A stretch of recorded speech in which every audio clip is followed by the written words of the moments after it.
kitchen. What I went ahead and did is I added 2 cups of flour and a dash of salt. I'm just mixing that together real quick.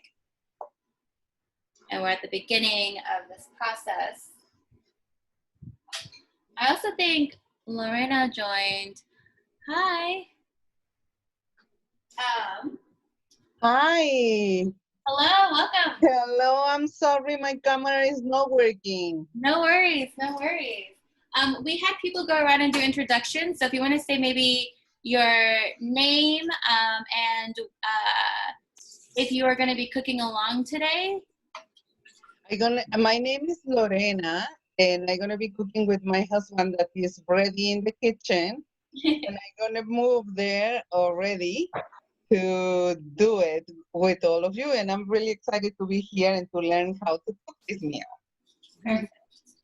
All right. So what we're going to be doing is you're going to want to actually get some warm water. If you're lucky and your sink will get hot like mine does, you can use this. Or if you can also put like a cup of water into the microwave and do about like 45 seconds.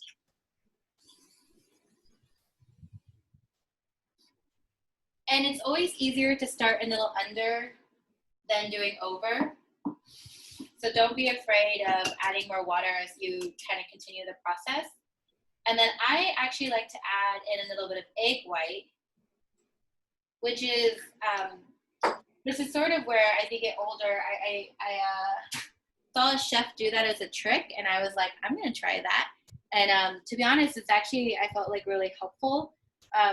The way I was raised was by putting boiling hot water and then trying to mix it, and it actually just ends up cooking your dough. And so it was one of those moments that I deviated from the OG recipe. And then you just want to pour that water into the middle. So do you put the egg white in the water? Sorry. Yeah, I just slide it into the water. Okay. And that's why you don't want it too hot because it'll actually cook it. And then you just start folding in. And you'll just kind of keep folding it in.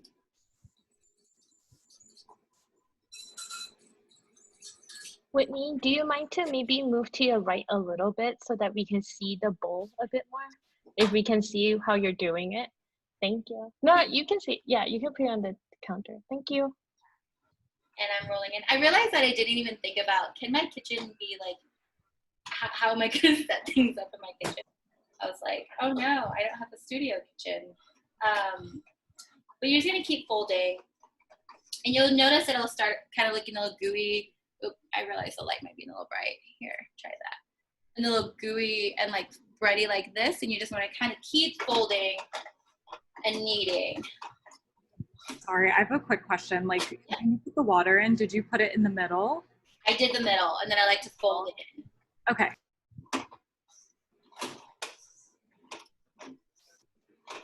And I'm just gonna keep kneading it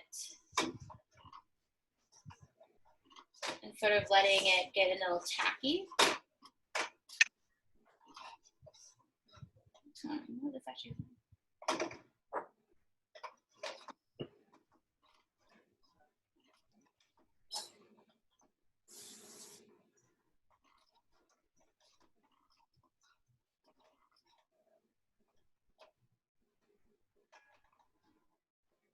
I'm like curious if Allison's just gonna have like beautifully made ones because she's like pastry chef and all.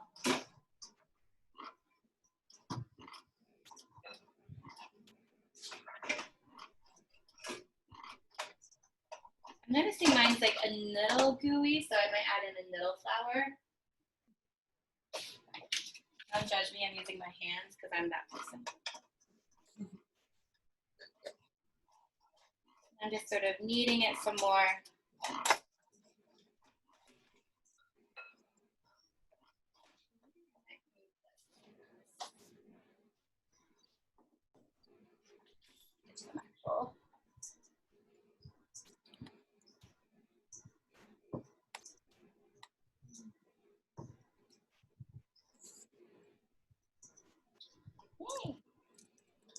Then when you have a little ball, let me know.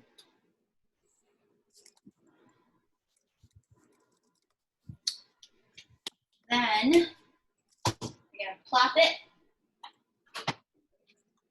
and cover it with cling wrap and let it sort of sit for a little bit.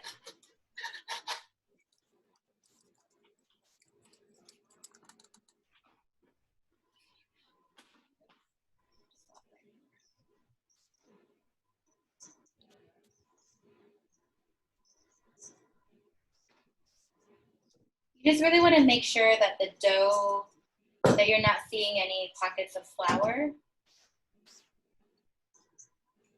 You don't want to make it too dry, so you do want it to be like a little tacky, but not enough where it's just sticking to your hand. So it's kind of trying to get into that nice middle space. Rafi, if Yulene dropped any hot tips, I'll hear hers too. So, okay, what did we do? So she didn't use eggs, so which was I think is interesting, and like I think we didn't. That's the one difference I remember so far. But like we're not up to the snake part, right? No. Did she roll her If I up? remember, Oh, go ahead. it's like kind of like making it like challah dough. Like you have to like mix it all together, and like then you have to roll it out, and it's a fun connection that we discovered during this project. But that's all I remember so far. Yeah, I always do my filling first before I snake it out. Okay, so I think what I might do is, I'm trying to think of what might be the best way to start. I think I might start with actually, let's do a raise of hands because I can see how many are doing the vegetarian recipe and how many are doing the meat recipe. So if you're doing vegetarian, raise your hand.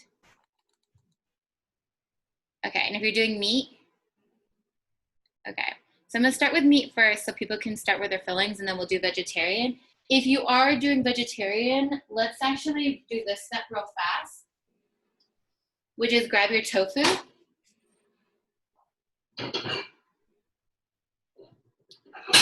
You want 2 plates and a towel or paper towels. Because what we actually have to do is we have to dry out the tofu. Oh no, I can't open my tofu. I've been wondering why people have pictures of using textbooks for on top of tofu for years. So this is exciting. I'm happy to help with that awakening. Here, drain this out.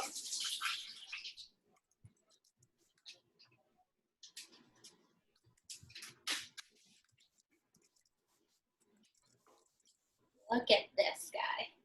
Tofu is fascinating. All right.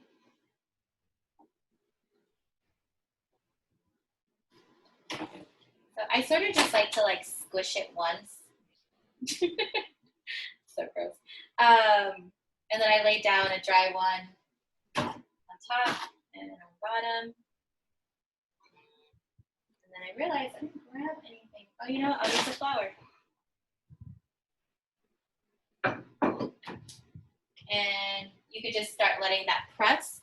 If you're also doing vegetables, then you could also start chopping both the chives and the bok choy. I'm gonna have to do that in a second, so don't feel the need to rush if you're hanging out, but we'll do that. Then you're gonna wanna grab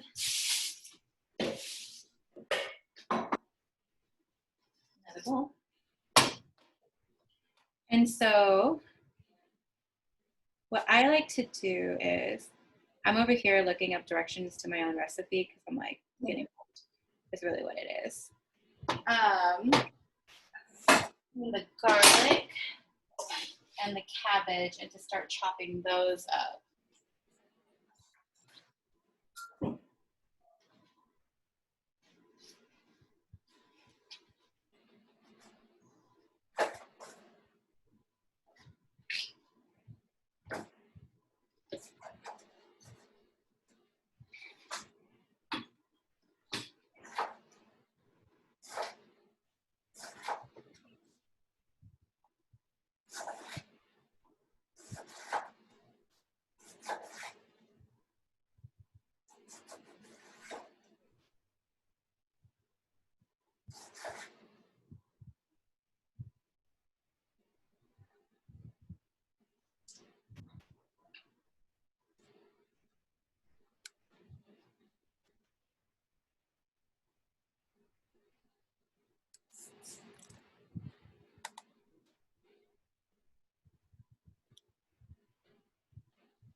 say too, so we're gonna start with a pound of pork. So you can kind of decide your cabbage ratio depending on your preference. I always recommend between 1 or 2 cups. I'm somebody who likes a lot of cabbage. So you can definitely decide. You can also start heating up your pan because you're gonna cook it down.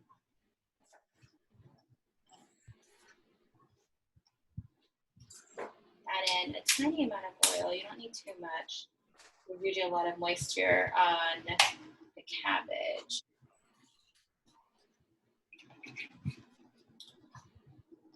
So also because cabbage does cook down, you do want to add a little bit more than you would think you would need.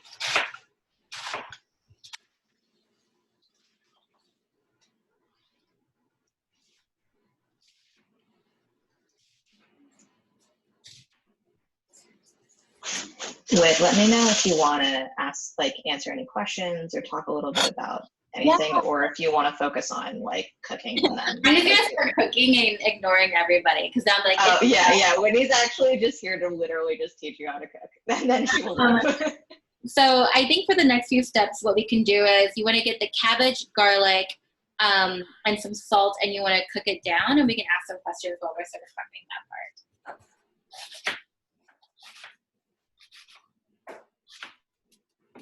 Are we basically like just slicing the cabbage? Yeah, I kind of diced them up. Okay. So.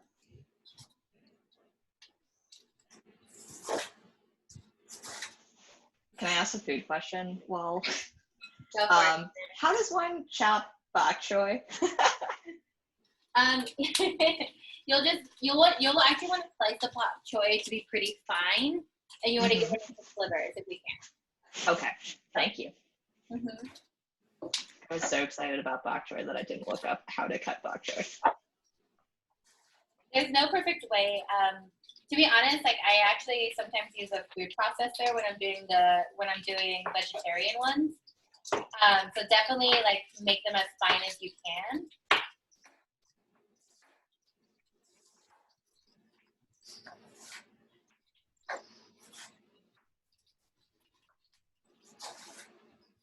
And then if you want, we can start talking about some questions, especially for folks who aren't cooking, so we're not too boring. Sure, yeah. And folks, if you want to add any questions you have for Whitney in the chat, I'll try to keep an eye out for them.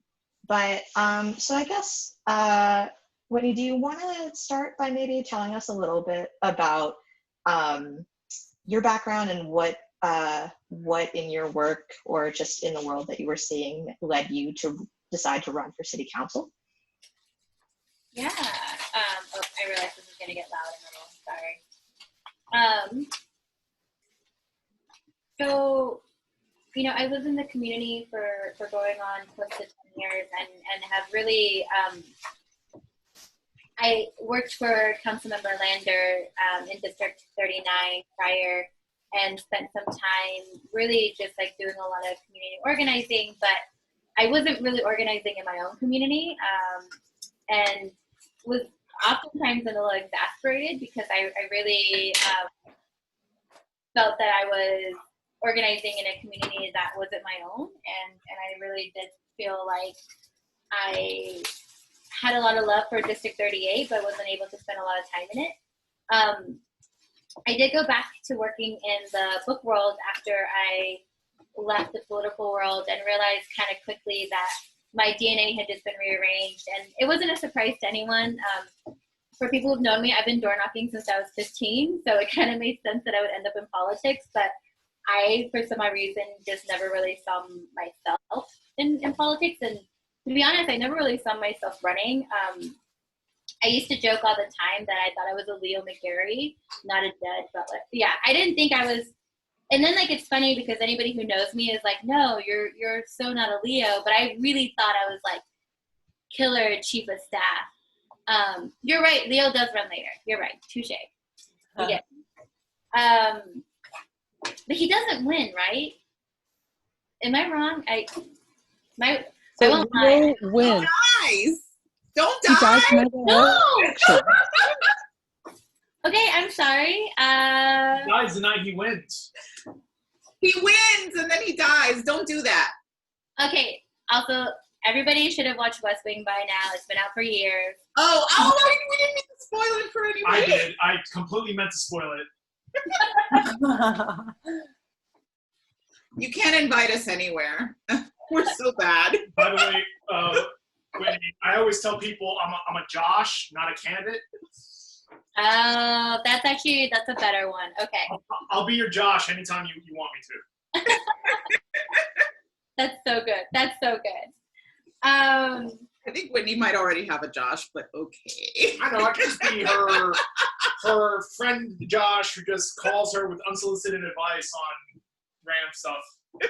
I need that. And then I want you to like march into my office being like, this is what we should be doing, and like give us convictions. And in complete PTSD mode, I am there. It does make you Donna, though. I'm okay with that. I'm okay with that because she's a badass. Yeah, you really doesn't get enough love. Anyways, this is actually the West Wing podcast. Welcome.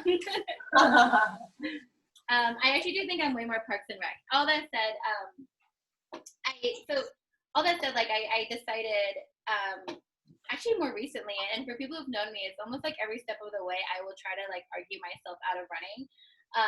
I am someone who loves my neighborhood, and I live on 4th and 20th, which is sort of at the start of Sunset Park or not Sunset Park, depending on who you talk to and depending on what year that they've moved to the neighborhood. And a lot of my neighbors had to move out of the building. A lot of the neighborhood restaurants that I used to love, like Lopez Bistro, which had the best steak sandwich on earth, and we're shutting down, and we're facing a lot of I think, a lot of the conversations around gentrification that we're seeing in other communities and that we're starting to see in like Sunset Park and in Red Hook. And I kind of realized that there was a lot of need to bring in resources, but also just bigger ideas around what the council could do and what we should be doing on the city level.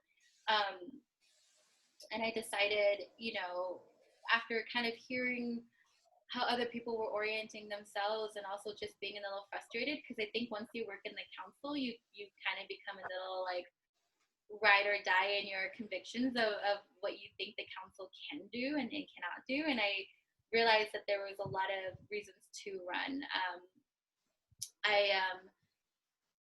I was doing the mutual aid work and joked that I would become a pirate on the waterfront and would just, get people food and become a terror to whoever wanted to deny where our families and what people actually needed on the ground. And then, and it's because like a lot of the consultants prior to COVID told me that there really wasn't room for somebody as leftist or as radical as I was. And I didn't even think I was radical. Like I honestly thought like people having housing and good healthcare and good schools and food, I don't know when that became a radical notion, but in the United States it is. Oh.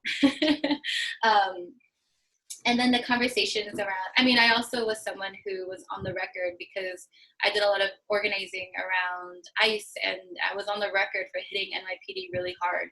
And I had people tell me, you were too anti-cop. LOL. Still an issue. They're trying to walk back a lot of different things, but I realized that if there was ever a moment to run with the sort of beliefs that I had, it was now. And a lot of my beliefs really do stem around better ways to build community from the ground up. And then there's the stuff that people know me for, as in like kind of, hitting hard when it comes to defund the NYPD and fighting and abolishing ICE. And I am an abolitionist, but a lot of my roots really start from this idea that I think we should have more street trees in Sunset Park and in Red Hook. And I think that we should have an actual resiliency plan for like the largest waterfront in Brooklyn. Like, not too radical, but those are kind of where my roots are. I also see Jessica has her hands up. Jess, do you want to go? That's an accident. I think that was from when we were talking about the vegetables. Yeah, I thought it would go down after a while. Sorry, I don't know what to do. You're all good. So your vegetables should be sort of, reduced down. They should be half their size. You could just set that to the side and let it cool off a little. And then what you want to do is you want to take out your pork.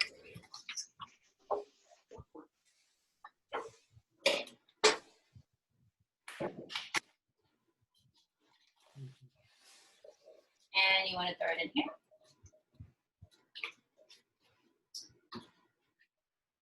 And then, I realized I should, oh, here it is.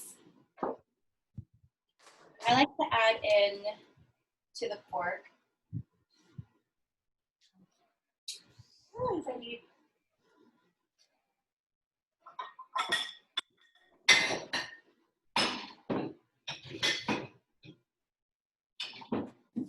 Well, these have tiny little saucers, but anymore.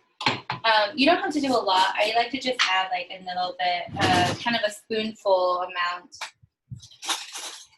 And this was actually a trick that a friend showed me once, but just a little bit of cornstarch or tapioca starch, any sort of starch, a little bit of water. You want to mix that together and let it become a little cornstarch water creation. And then you're just going to add it to the pork. You can use a wooden spoon, but I honestly think everybody needs cooking chopsticks. And you're going to mix them together. And the cornstarch actually just allows the pork to stay a little bit more tender. And you want to kind of keep going until it just kind of deconstructs a bit. And it becomes a little stringy and mixed in. Also, Kai joined. Hi, Kai. Attention. Kai is brilliant. I'm just going to talk about Kai, even though I don't even know she's here. She is one of the founders of Red Canary Song. And currently working with both Ron Kim and Yulene in the state assembly. Oh, my hands are already tired. Like, I'm not even halfway done. I'm already like, okay, I'm tired of this. Can I ask you a question? So, how much of the cornstarch water should we be adding to the pork? I did a tablespoon, and I just like filled up a little bit of water. It doesn't have to be a lot. Okay.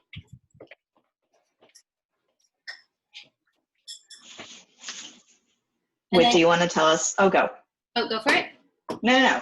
So when you're free, do you want to tell us either a little bit about this, where this recipe comes from for you, or just your thoughts on food justice? Because I love hearing you talk about food.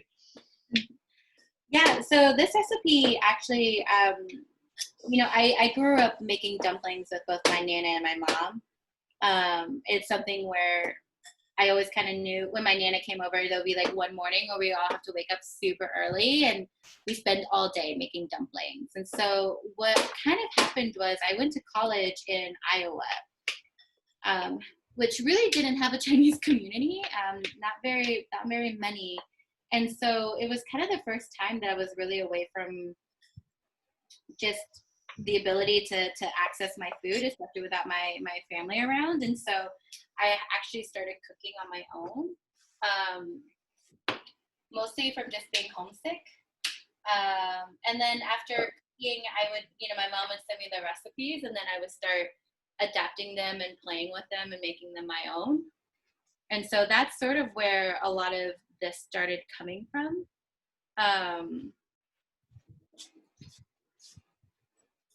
And yeah, and I mean, like the food justice part, it's something that,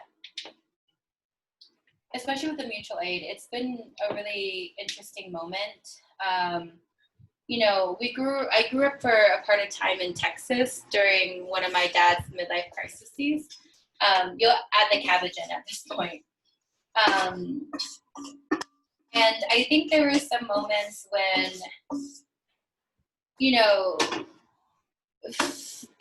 I just remember having really tight budgets and feeling like we weren't, we were at a moment of really struggling to make ends meet, and that sort of food insecurity and having to worry was something that I remember a lot, and this mutual aid work has really brought up a lot of that.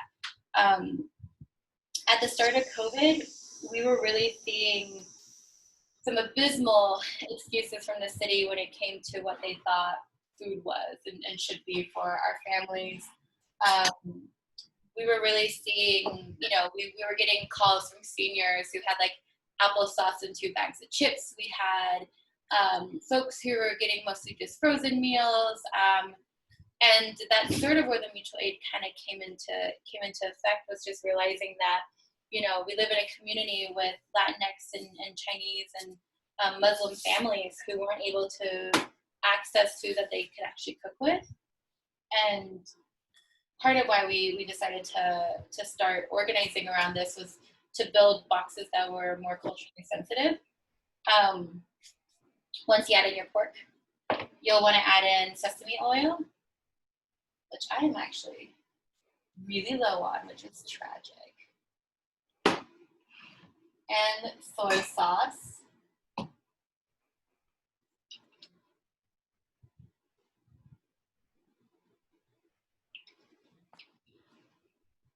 And a little bit of salt if you haven't done that yet. And then you'll want to add cooking wine. Now the cooking wine is where I'm a little bit more careful because it's vinegar. So be careful if you can add too much, but you just want 1 tablespoon of this.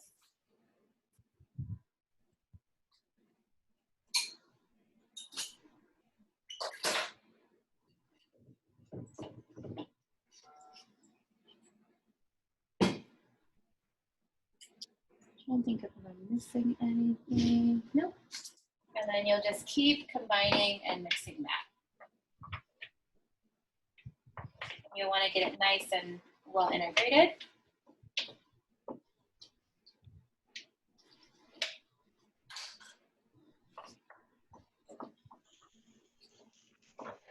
By the way, folks, if you want to donate further or share, I am wondering, can someone from the campaigns team maybe drop the link, or I'll drop the link later on? I will do that right now in the chat. Thank you so much. I think, I know earlier today we had made, thanks to you all, we had made, for this fundraiser, close to $500, which had the match equivalent of a number that I do not remember, but I can go look it up, but it was impressive. 5,300, but actually we raised 665. Wow, thank you all. Would be times 9, and I just can't do that math. So I don't know, 600 times 9. Nope, still can't do it. But I'll drop the link. 5,400? I mean, that sounds right. Either way, thank you all so much. And if you want to donate any further, thank you already for what you've donated. Or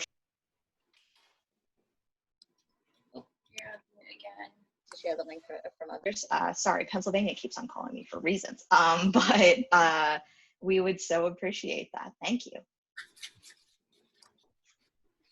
So real fast, if you are ambitious and you are a meat eater, you can start pulling out your wrappers and to start making them. But for now, I'm going to head over real quickly to our vegetarian one. So the vegetarian one's kind of interesting because I haven't made this recipe in a while, but I had a friend who was a vegetarian, so I learned this one. My family, not good with vegetables. Something that I feel like I definitely have had to teach them later on in life. I went home once and I made my family roasted sweet potatoes. And when I went home after that, they just roasted every vegetable. But it was that kind of interesting moment when I realized that my mom had definitely grown up a very meat and potato type of gal. So definitely didn't make vegetarian dumplings growing up. But then later in life, my Nana became a vegetarian, so I just wasn't around to cook with her then, sadly. So you'll want to start breaking down your vegetables. You can use Chinese chives and then the bok choy. So you want to kind of mix that all in real fast. So I just added in. I like a lot of chives. This is again one of those things where you can kind of orient it to your own taste.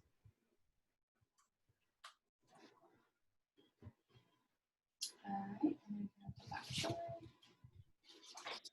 I do recommend, and I probably should have put this in there, if you do have a food processor, I do think it makes the vegetable part really easy, because you'll just throw that all in there, puree it, cook it down real fast, and you'll be able to go. But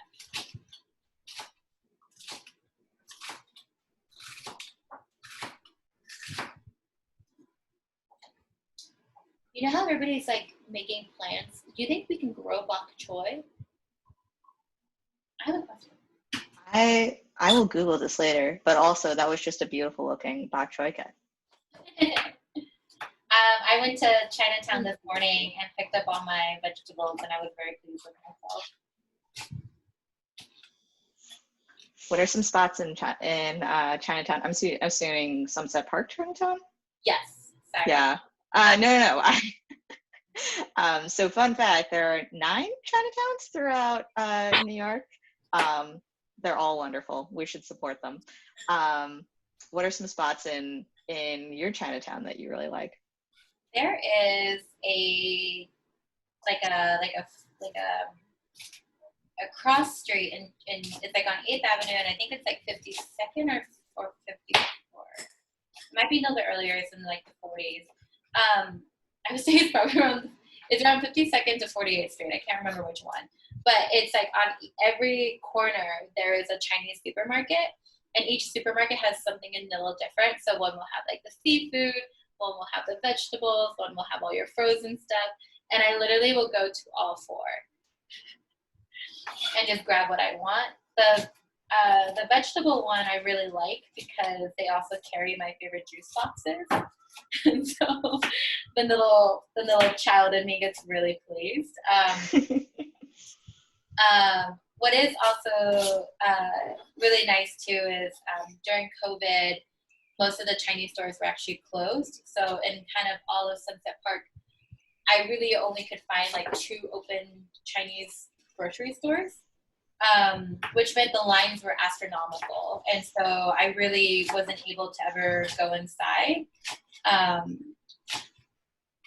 so it was really nice to see kind of things reopened and to see the supermarkets back in bustling, because an empty 8th Avenue, and if anybody lives in Sunset Park, 8th Avenue on the weekends is crazy. So an empty 8th Avenue is really scary.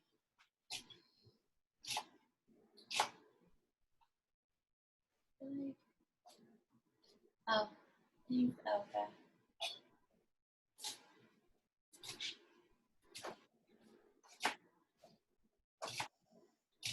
Mark, I feel bad. You live nearby me, and I should have just like had you come over for dumplings. But my apartment's a mess, so you cannot. Sorry. Maybe you can make it up later. Maybe our next filing we'll do dumplings instead of pizza. I owe you steak. I thought I decided we were gonna do steak. Oh yeah, steak too. Man, we have some culinary filings. My next one, I should probably do how I make my steaks. It'll be a lot faster too. I will say, guys, I make it an impressive steak. It is something I really do pride myself on. A good steak on the stove, I feel like, would be in high demand in New York. I do steak on the stove. You can? Yep. Huh. You just need a good pan. And I'm definitely enjoying this so far. It's very relaxing. So if you're interested in helping Whitney put on a different one, go for it. And contact Amy. Wait, you're like a finance director's dream. Yeah, the lighting is very like warm cooking show, like that was recorded on VHS and just like passed down. You're very well lit. Who is? You are. Oh, that's good because my ceiling fan like broke. So I pulled in my desk lamp. Okay, sorry guys. I realized I probably should have cut these in advance, and I'm realizing that for the next show that I maybe should prep. I was like, well, people are just gonna cook with me, I'll be fine. And I realized, well, I had anxiety chopped half of the things before this because I was just like, I don't performance anxiety. and I was like, no, they're gonna cook with me, I'll be fine. All right, cook down these bad boys. I do feel like I had not enough water in my.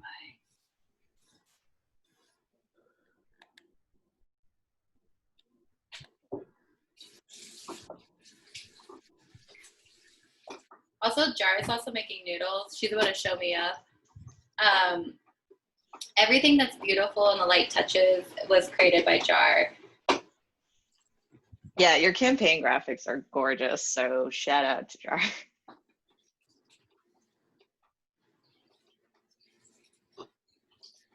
So I guess while you're so I feel like we're in the vegetable part. Are we at the cooking down aspect? Yes, we are. Cool. So while we're doing that, do you want to tell us a little bit about some of the policy priorities that are really exciting to you in supporting your district?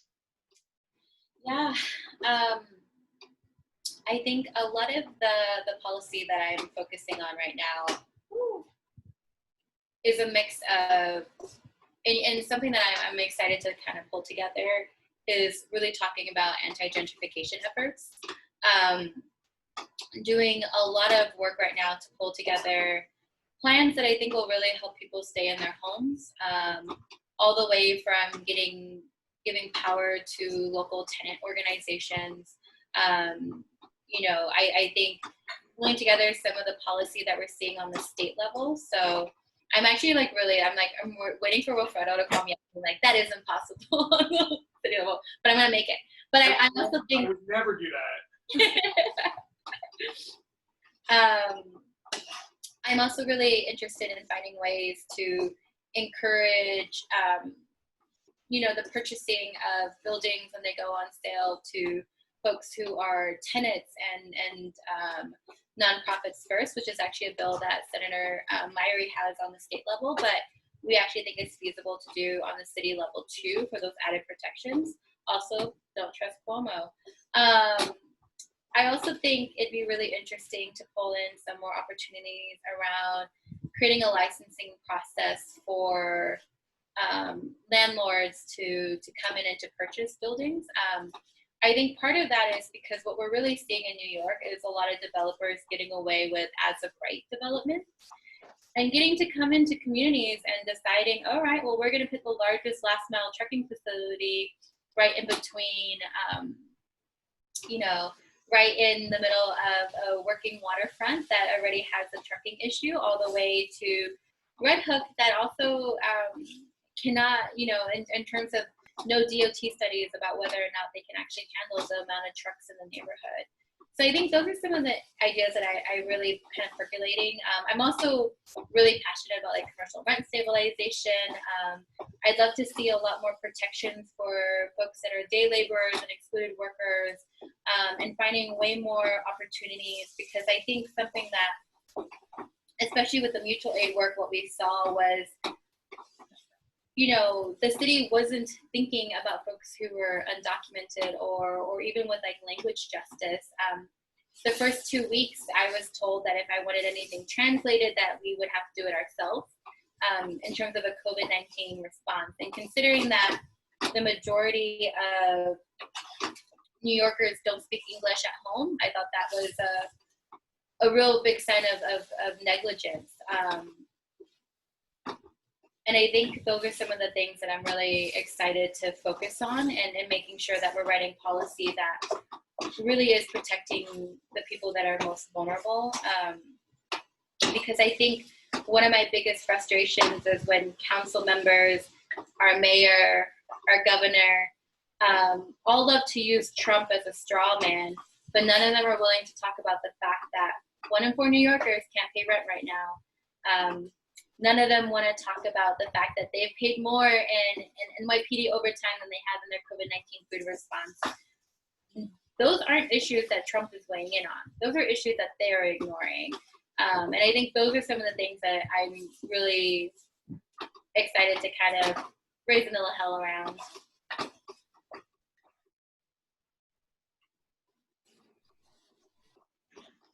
Yeah, so for folks who don't know, could you describe a little bit about like what language justice means?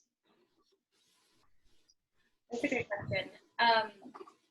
You know, Sunset Park and Red Hook, and I would say most parts of New York City, what you're actually seeing is statistics-wise, like it's over 50% of New Yorkers actually don't speak English at home. And so language justice, I think, has a lot to do with not just making sure things are translated, but that things are translated well. That it's not done by Google Translate, but it's done by somebody who actually speaks the language and can understand the finer, you know, nuances and tones. I think it's about making sure that we're creating programming and really thinking through about how to reach out to our communities. And, you know, I think this isn't so much language justice as much as just like thinking through like communications, but the majority of the initial COVID-19 response was done via digital and text. And considering that a lot of our communities don't even have access to Wi-Fi, were we even really thinking about how to actually reach out to people? And I think that was some of the questions that we had. So, but with like language justice, it's a lot of making sure that things are accessible and for communities that aren't native English speakers. Because in Sunset Park, I forget the statistics, but I think it's close to, I think it's like 40% are language isolated, which means that they don't speak any English. It might be a little bit lower, but it was around there. Which is also a conversation because something that we saw in Sunset Park is that our ESL classes have been defunded too. And considering, you know, we're still living in a society that really prioritizes English over any other language, that's a huge disservice to the many immigrant workers that we have and keeping them away from the even access to free classes in order to learn English.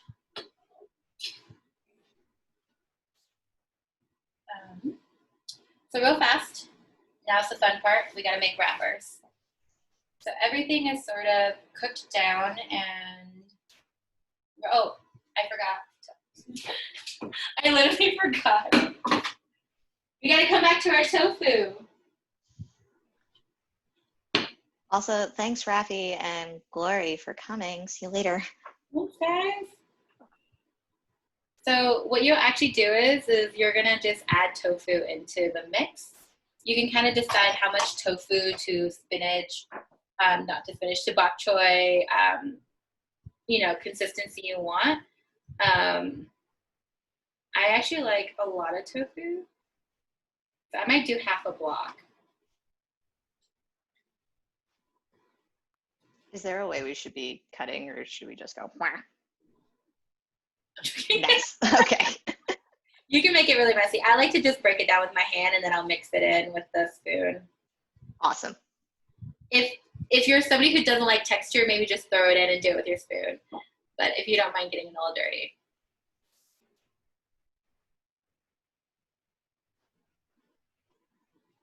Okay. I was looking at that being like, there's something missing. And I totally forgot about the tofu.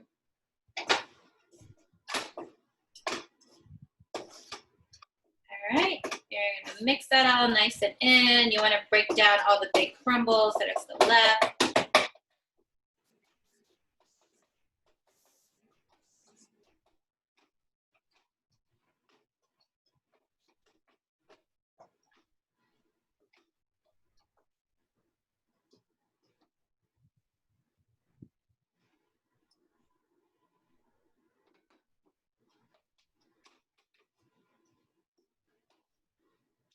Okay. And a little bit of kosher salt again, just like a sprinkle. You're gonna add in a little bit of hoisin sauce. I love hoisin sauce. What is hoisin sauce? I think I've heard of it, but I didn't know what it was. What is hoisin sauce? I don't know. I think it's plum, right? It's a plum sauce. Also just be good, and that's the answer. I thought it was garlicky. I thought it was some kind of garlic. It might be garlic. So it's technically Vietnamese, right? It's not. I don't think it's originated from. I think it's Vietnamese. It's a marinade. So it's a soybean. It's soybeans, salt, cornstarch, sesame oil. It's a lot of deliciousness. It's a little sweeter. It's what? It's sweeter, yeah. Yeah. So like you often get it when you're eating spring rolls. And I'm talking spring rolls like when you're at like Vietnamese restaurants. I don't actually think it's Chinese. And then you want to add in a little soy sauce. Jar, am I right? Right about? Hoisin sauce isn't Chinese, right? I mean, there are Chinese recipes that use hoisin sauce too. That's true. Yeah, but I think like there's different variations of it. I mean, the base is usually soybeans and there's garlic. Some of them can be spicier than others. And then I think they were saying that vinegar, 5-spice powder, and sugar are also commonly added. I think hoisin sauce is what they use in Peking duck, right? The wraps. Oh, wait, you're right. It is what they use in Peking duck. Okay. Yeah. All right, cool. Well, now we can start on wrappers. So you want to find a flat surface. And you want to dust it with flour because you're going to pull out your dough. I totally lost mine.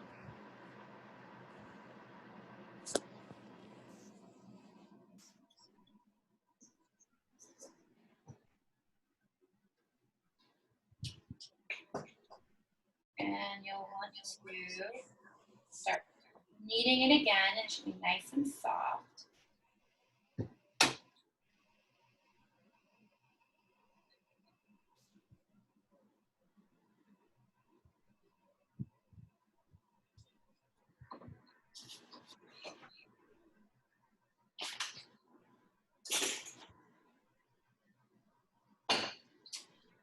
Okay. And you recommend a good heavy book. Good heavy book. It's not the heaviest. Well, I'm trying to think. What is a good heavy book? Why don't I go run and go look at my bookshelf? I'm not going to lie. I'm using an old copy of Our Bodies, Ourselves. How about the Power Broker? Is that too good? The Power Broker would be great. Power Broker, what it is. Let's see. Black's Law Dictionary. I can actually. It just came. So I'm actually thinking about doing. I've been talking about doing like an abolitionist book club, and I think these are the four that. Do it. I think these are the four that I'm thinking. The other way around. There you go. You're good. Oh, yeah. So I wanted to have a nice mix. So Prison by Any Other Name, I think is like a really good one to read from. I'm not sure if I'm going to make this my beginner book, but like The Harmful Consequences of Popular Reforms. I'm thinking about pairing it and like trying to do, is it too ambitious to do 2 books in one? But I really do think we can read Angela Davis at the same time because hers is so short. But I honestly think like Why Prisons Are Obsolete is just like a beginner's book to read. And she really just like starts framing, I don't know, like I feel like I was on the path to abolition and I feel like reading like one chapter by Angela Davis, I was like sold. So I think she's a really great framework and I think they argue through all the different things that people say around reform and I think really contextualize it. And then I was thinking of, I think this is a really good one for the moment. the end of policing. He also just started following me on Twitter, and I'm like, can I sign to your DMs and be like, Amazing. book club? Do a book talk. And then I'm gonna reach out to, I know him, but Reginald Dwayne Betts. He is someone who was formerly incarcerated and writes poetry, and it's just a beautiful poet, an abolitionist. And I really feel like when you start reading about his time, it's really hard to not see like the humanity of folks who are still held behind bars. So I definitely do recommend reading anything by Reginald Dwayne Betts. He's beautiful, and like watch videos of him. He's someone who I think is just really compelling. And then I wanted to like end on like the thing that people are always struggling with is like what next. And I actually was thinking about adding in like, I think my political home, which is Grace Lee Boggs, for all my Asians in the room.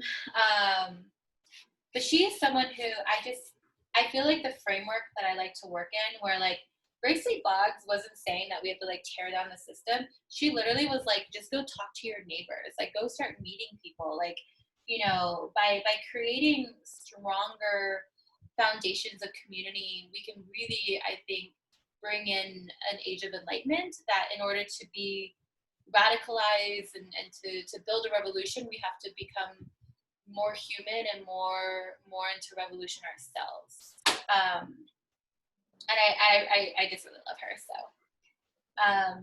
anyways, for your skin, for your wrappers, I don't know, you actually want to start rolling it out until it's like a kind of a nice cohesive snake. That was sort of the snake that Rafi was talking about.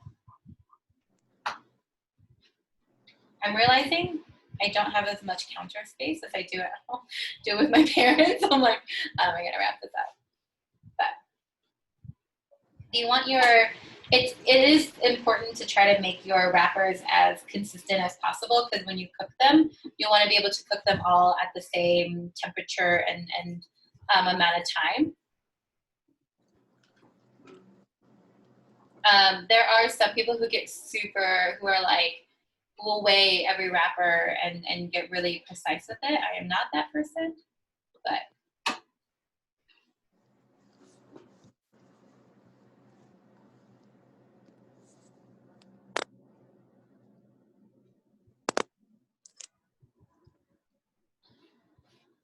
okay. I think this is as much as I'm gonna be able to sneak it out on my.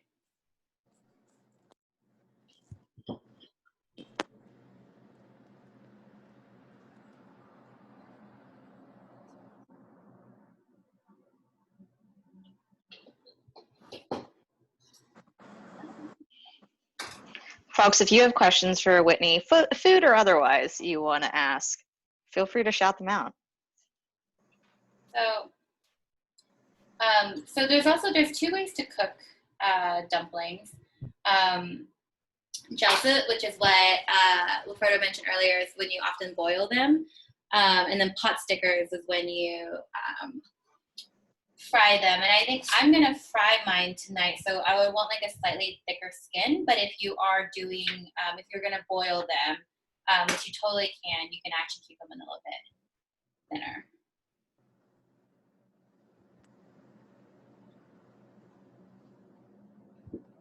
And then you want to take a rolling pin.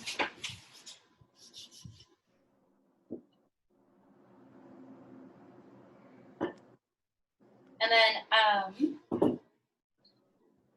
I wish I had, my mom has like a really skinny rolling pin, super useful.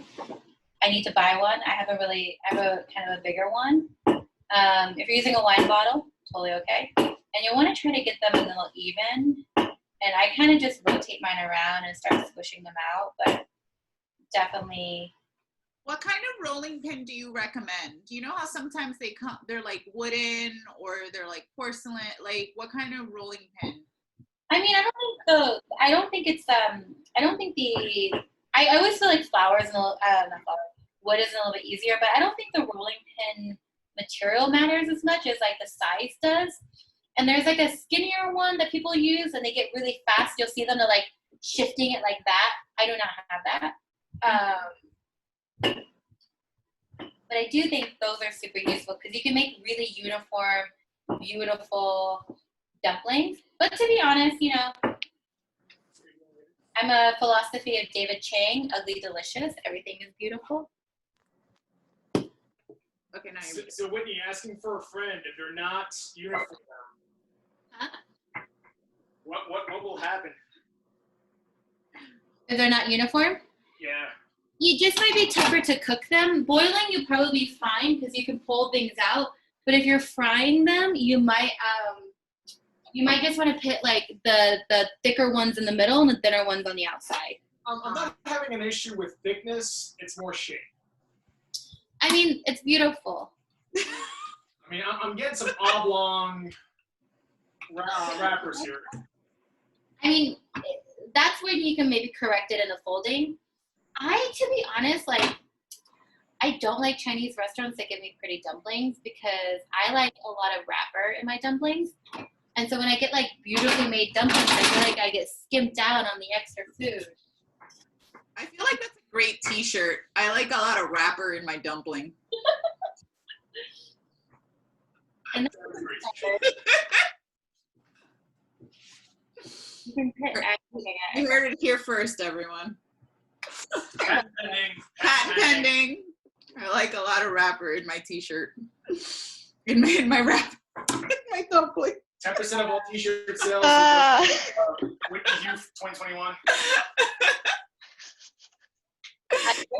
I like the idea that you made a t-shirt and then you made a sequel to the t-shirt. And then proceeds go to Whit. Yep, that's what I'm here for. Clearly not the cooking. Oh yeah. I won't lie too. I feel like I'm an ugly folder. My nana did beautiful photos, and I'm like over here like I felt like I was really good at like the freestyle. But you can kind of decide how you do your folds. I always like to pinch mine in the middle and just sort of like flap them in. Sure. My little Jimmy, would you be able to do one closer later so that I could see how you do it? Mine aren't pretty. But it's okay. I don't know how to fold the pleats like that. Okay, so I just threw mine in the middle. Come closer. Okay. Yeah. Okay, let me do this. Let me do this. Move the oil bottle. Oh, okay. Yes, Amy. Everybody's getting really demanding. Lots of backseat cooking right now. We expect a lot out of elected officials. Closer, Mom. Can you guys see me? Good. I can see you. Yeah. All right, so.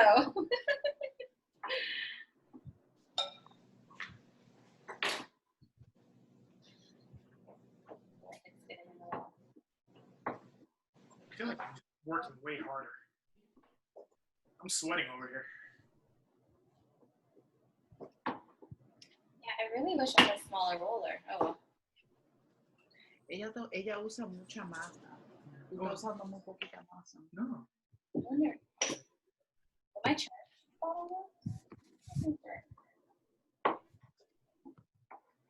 No, that was dumb. I thought that would be. I'm just gonna have to buy a smaller roller if I'm gonna keep doing dumpling events. Wow. Shoot. Make sure you don't put water with it because.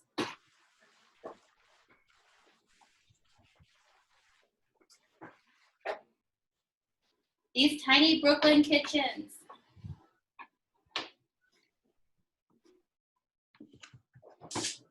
And I'm asking for Las Vegas, but I'm wondering if you have way more room.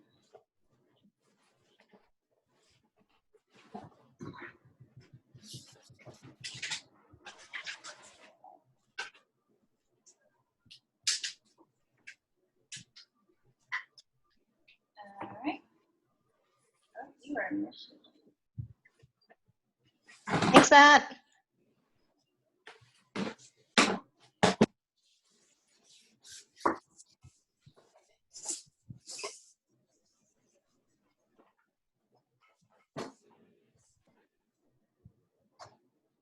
So, Whitney, Jennifer has a quick question about how much filling. So I like to do about half a tablespoon. You will want to kind of make sure that you have enough space to pull your dumplings up. If you decide to make really tiny dumplings, use very little filling. If you decide to make really big dumplings, use a lot of filling. My mom, I don't even think this is like a real thing, but my mom used to make what she called yakimondo. I think that's a weird thing that she called them. But it's literally the same thing as like a dumpling, except for she would make them like hot pocket size.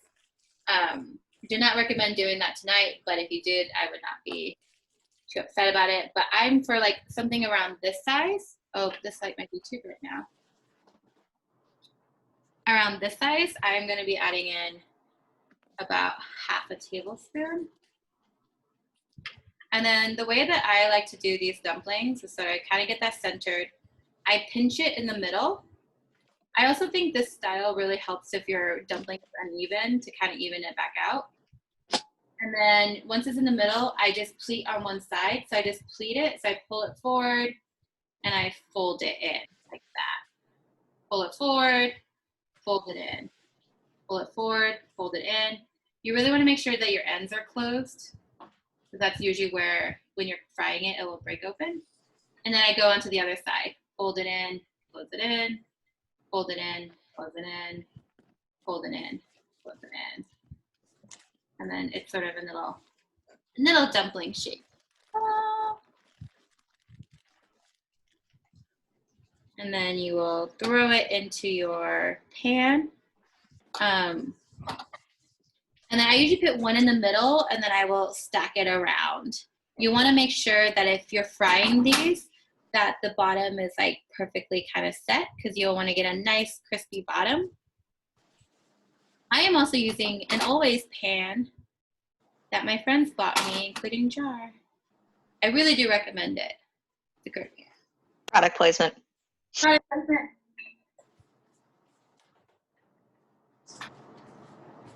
All right, now we're off to make your dumplings.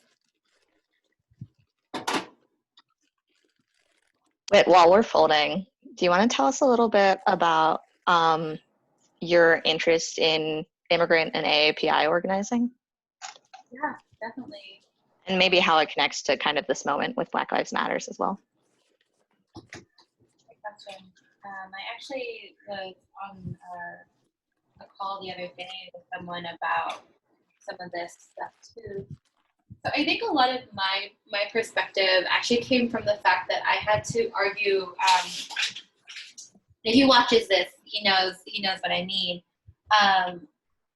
You know, my dad is someone, he immigrated to the United States when he was 16 from Taiwan. My grandparent, my aunt and my yeye, they fled Japanese occupation, and then they immigrated from Taiwan to the United States when relationships between Taiwan and China got a little shaky. And so my family has been one that has always sought refuge. My Nana's last name is actually Tan, which is actually a super rare last name for, you know, Hu. My last name is actually the 6th most common last name in China. Like, I'm not special at all. There's a lot of Hus out there, and I love meeting all of them, and I'm related to none of them. But Tan is actually really rare to find, and the story kind of goes out that one of my great whatevers was a doctor and ended up killing but someone died on their watch who was a noble person, and so they had to flee their homes. And so this idea of the Tan family always having to flee and migrate and to find refuge is something that I grew up with as like a story. That all said, my dad moved to the United States and really did probably fall more into, you know, believing in like American exceptionalism, believing in like if he worked hard that, you know, he'll do well, and was a Republican, and was a Republican for a very long time. It's okay. That seems to run on first generation families. Yep. And so I grew up and I debate, and I started reading and educating oneself, and I realized that my dad and I would read the same article and we would disagree on what that meant. And so it's kind of spurned the next 10 years of just debating my father. And I was always someone who really just, I really do believe in like fairness and equity and equality, and always gravitated to those issues. So when I was 15, I went door knocking in conservative Texas. I'm talking about, you know, the KKK recruited in my hometown, but there was a judge who was going to allow a gay couple to adopt, and she was being challenged by some conservative. And I went door knocking at the age of 15 for Judge Amy McCorkle Smith because I believed it was right. And my dad was like very scared that I was going to get, get in trouble doing that in Texas, which he wasn't wrong. I had to run off of property. I had to face old ladies telling me that I was the spawn of Satan. I had to deal with a lot of shit, but I believed in it, so I did it. And I've always kind of been this way. All that said, what led me to really start paying attention is a lot of what my dad used to say is like, well, you don't know your history. You don't know your history whenever I disagreed with him. And because I'm stubborn and because I like books, I started reading up on my history instead. And so when my dad tried to debate me, for example, when he didn't believe when he tried to fight me on immigration, I always brought up the Chinese Exclusion Act. I brought up Japanese internment camps. I brought up the anti-Chinese sentiment. I brought up yellow peril. And what I kind of told him is like, you know China's history and I know Asian American history. That was my to him. And so when Black Lives Matter started, and so that's also why I feel like it's really important for Asian Americans to get involved in this moment. ICE deports, in New York City, like the majority of open immigration cases are Asian, but the majority of people being deported are not. They're Latinx. And I think it's really important for us to speak up in this moment because it's our history too. We had families who were in camps. We had families who had to come home to racism. And so that's where like organizing around ICE and standing in solidarity with the Latinx community, it feels really similar. I also think there's a lot of overlap between Chinese and immigrant culture. Fun fact, Coco, which if you guys didn't see it, is an amazing Pixar movie that focuses in on the Day of the Dead. The #1 box office hit that it was in China because the Chinese, we also respect our ancestors and have a similar version to an ofrenda in our own homes too. So there's a lot of like similarity that way. I think the way that this ties into the moment of Black Lives Matter is,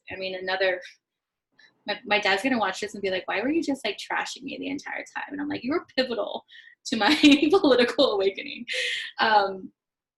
My dad got really upset because I really do feel like my start into protests in New York City was around the Garner protests.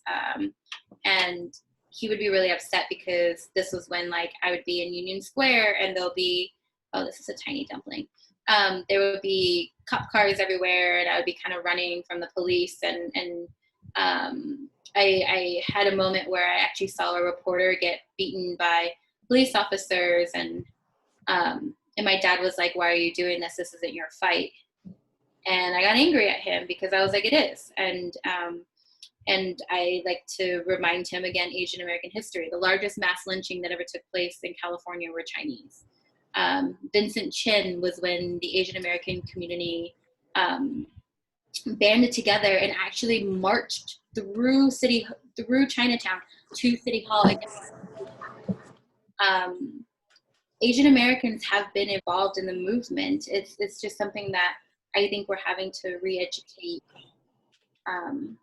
and bring that into the fold. And so that's something that I feel like I kind of meandered.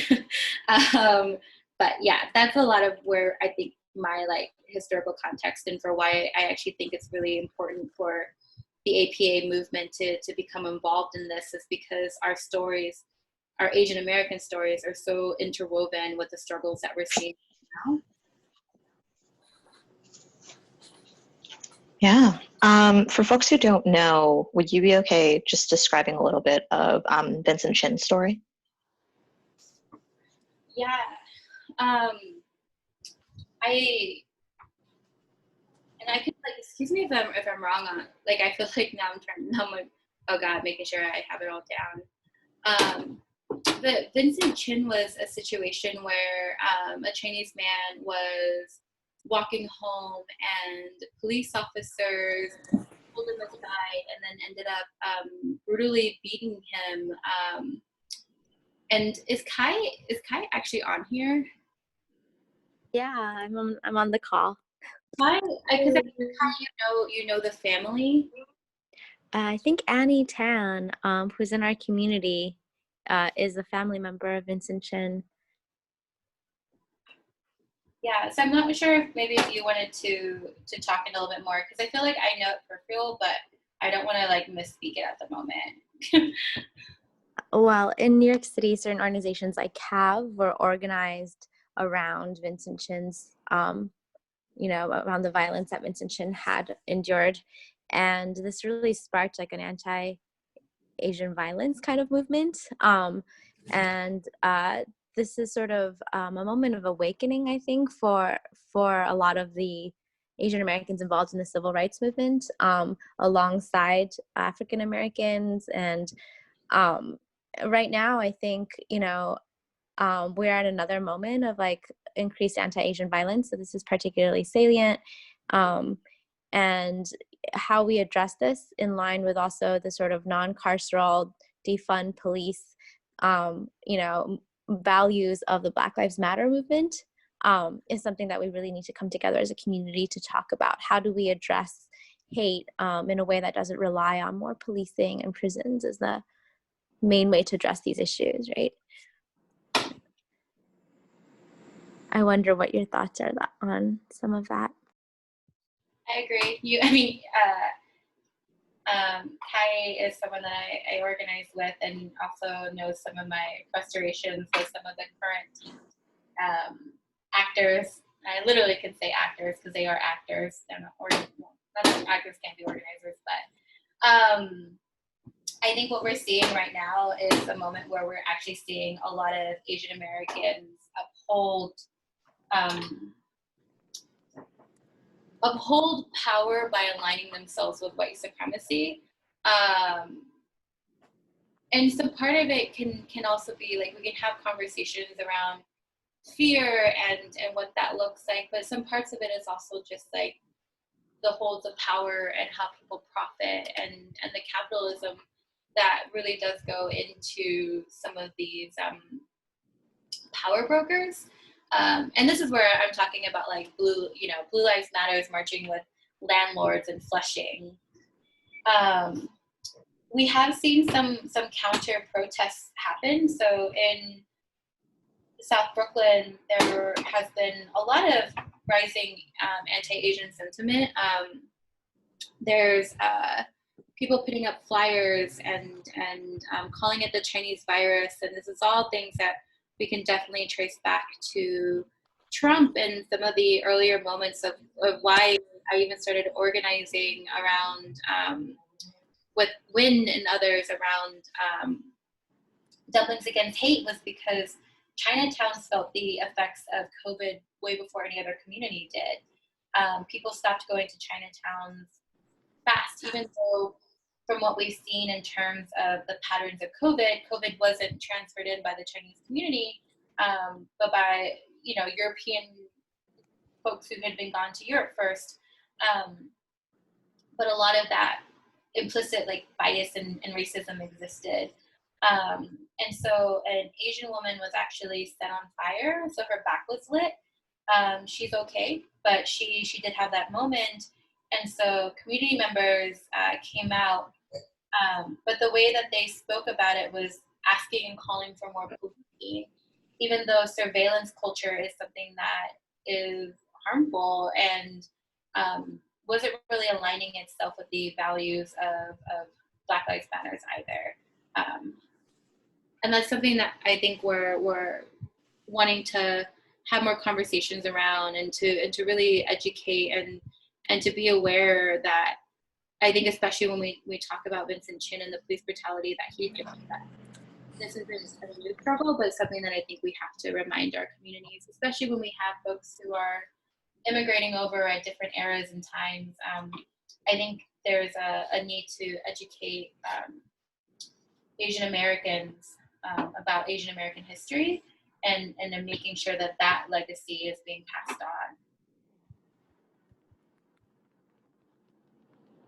Yeah, I guess I'm wondering, so while I'm not trying to eat all of the filling because it's so good, what do you think are some ways that the city council can specifically help address police brutality, anti-Asian violence, violence against BIPOC communities and marginalized communities? Yeah. I think so. The way the city council, I think, can really start is really and I say, I'm someone who is very much running openly as an abolitionist, but a lot about abolition talk is also about this idea of reinvesting in our communities. So I think something that the city council can really focus on is where we're putting our funding and how we're actually encouraging and supporting our communities of color. We've had a lot of conversations recently about gun violence going up in New York City, and a lot of the conversations are always stemming from, it's because we don't have enough police, versus looking at we're facing one of the worst economic depressions of our lifetime. And that's something that we always see, that when people are financially unsound, that violence goes up. And there's a lot of things that we can do to answer and to mediate people's pains, but that isn't where the council or our governor, to be honest, is focused on. I think oops, that was an ugly dumpling. All right, before that, I'm also gonna have some ugly dumplings. We can do a competition, who has the ugliest dumpling. But I do think, I think a lot of Sorry, I definitely went ugliest dumpling. I'm literally making empanadas. I whipped out the fork and I'm literally crimping them down. Oh my God, it's so embarrassing. So he's making, he's folding them, and he whipped out a fork, and he's pressing down the way that you would make Puerto Rican empanadas. Hey, guys, that's called a fusion. This is a fusion moment. This is truly an immigrant experience, is what you was zoomed into. Tasting love, we're gonna do a fusion empanada stand. That'll be the next live. I have video and everything, which I will send to you. This is if you want to teach me how to make empanadas, that would be a fun one. I would be very excited. I'm also, I'm thinking about that Pixar short film, Bow, and where it's it's like a child, and then I'm just all my children are beautiful, even though I'm making them very specifically. Go back to your conversation. Sorry, we didn't mean to interrupt. No, I was the one who got sidetracked by my ugly dumpling. I do think a lot of the conversations that we could be having is really thinking about where we're investing our money and ways that we can actually, I do believe that budgets are a moral document, and the way that we can actually invest in social services and really, I think what we need to do is educate people how to remove themselves from a carceral and policing framework. Even thinking recently and around, for example, the increase in the amount of traffic violations and accidents that we've seen, and people actually being killed by being hit by drivers and by cars. I think a lot of the responses that I think the community sometimes get real fast is, well, how do we punish this driver? How do we punish this driver in this moment? But I also really start to question about, well, what does that do? Does that actually save or prevent lives from being lost in the future?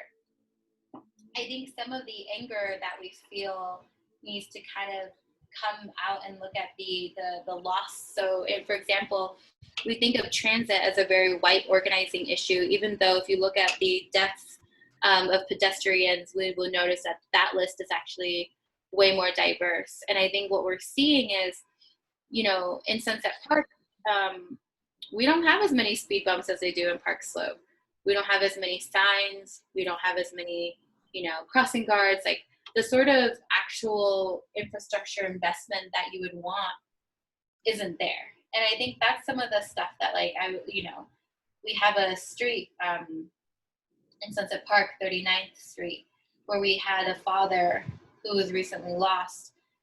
You know, that street is a known speech trap. It's a known death trap.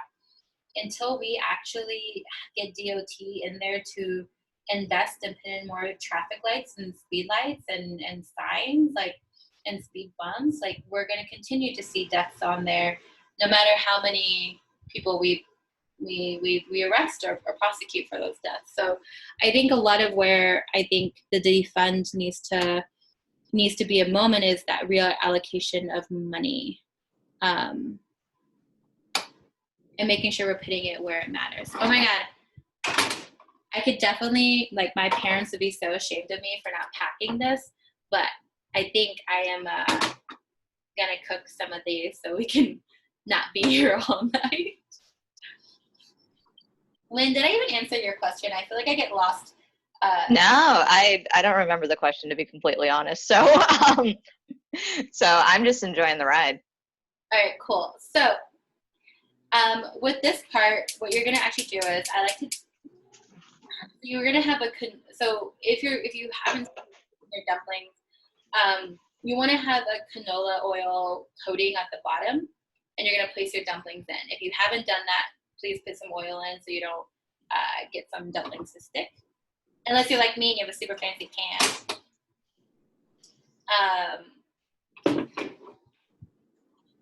Move this.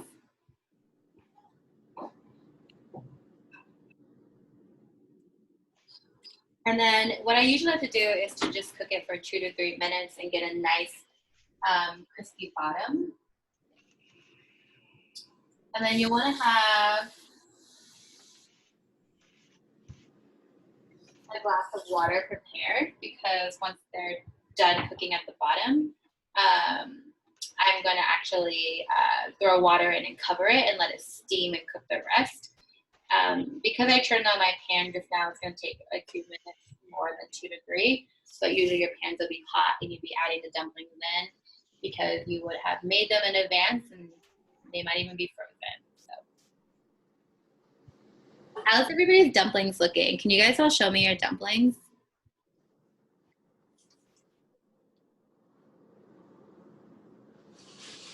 Show me your dumplings. Oh.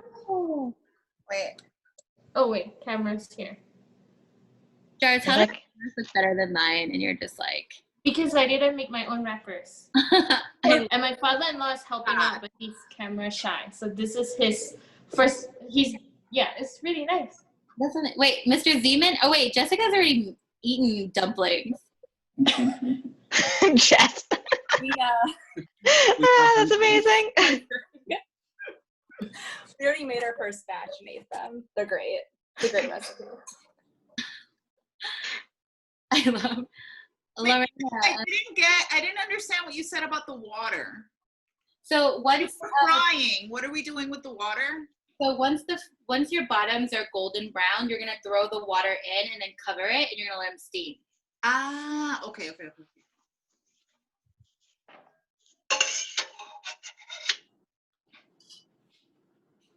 Hi, are you cooking or are you just joining us? Just watching right now.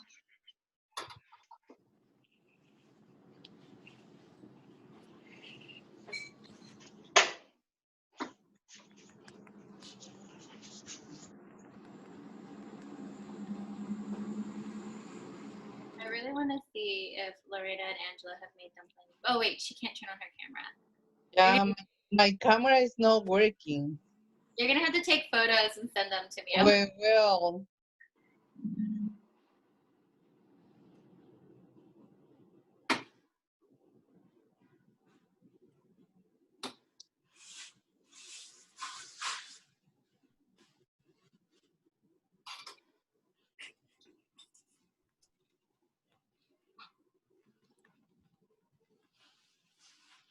I'm so impatient with cooking.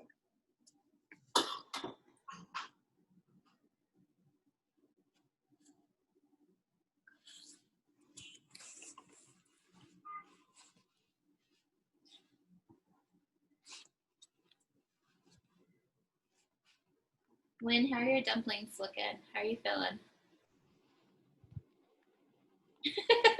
I love her laugh. Oh no. So I've been told I can be identified solely by my laugh. But so mine are like this. Wilfredo, let's ugly dumpling off. They're cute. Okay, look at this. Oh, good entry. Cute. I love them. It looks like a lump. Wait, I love your dumplings. Mr. Zeman, you're gonna have to come on camera because I want to see how much you look like Brian. I'm like so nervous. I feel like I'm making them, and this is the closest. He's very camera shy, so Aww. he's doing it off camera. No, it would be a violation of my parole. I feel like rolling the dumplings in. I'm just is like the closest I've gotten yet to like figuring out like the pride of having a child. I'm just like my babies. Yeah, we were really ambitious. Are you naming them too? Yeah, I'll name them after everyone in this room. Wait, no, that would be weird. That would feel like cannibalism. I'll find a different name. So am I the only one that keeps saying "not my cabbages" every time I stuff it with cabbage? Oh, now I'm making the veggie ones, but now. What was that? Wait, was that an Avatar reference? Yeah. Cabbage Man. Deep cut, man. That's a deep cut. Yeah. Wait. What? And there's like on Legend of Korra, there's a like a descendant of the Cabbage Man, like is a guest star, and then what? Like I forget in what context it was. Yeah, it was he runs a company called Cabbage Corp, and for some reason he randomly just goes, "Not my Cabbage Corp," and that's the last time you see him. Well, because it turns out that he was like a co-conspirator in like a huge conspiracy. Like it was like a huge conspiracy. He was a terrorist. Well, he was falsely in prison. No, it wasn't. No, because remember he was set up by Asami's father. Oh, he was set Set up. up I just finished that season. What we're saying is watch Korra on Netflix. Okay, but can you talk about some of the like pro-cop rhetoric? Yeah, but they're metal benders, so. Yeah, there's like watching it now like with the context of like abolition like in versus like it came out in like what 2011 2012 or something. I'm just like Yeah, it does leave a bitter taste if you watch it now. It's kind of like watching Brooklyn Nine-Nine. Yeah. Oh yeah. Brooklyn Nine-Nine's hard to watch now. Enjoy it, but at the same time, ACAB. I just like removed it from my deck. I was like, I gotta be consistent. But I do like in Legend of Korra, whenever they put in the curfew, and she was like, "No, I'm gonna fight these cops." Then I was like, "That's relevant." Yeah, I rewatched that episode, and I was just like, "You could do like if it was a Redux, just the energy of that moment." I feel like that was the most like protest vibe that I had was so we have a cargo van because of the mutual aid, and so during the protest when they put on the curfew, I would go out, I would get the cargo van before midnight, and I would go pick everyone up. And because it was like a working cargo van, they never stopped me. So I would just have like 10 people in the back of my van at all times. And one night I also had like Jabari, Brisport, and Marcella. And I was like, if anything happens to this van, like DSA would never forgive me. So I was like, scared.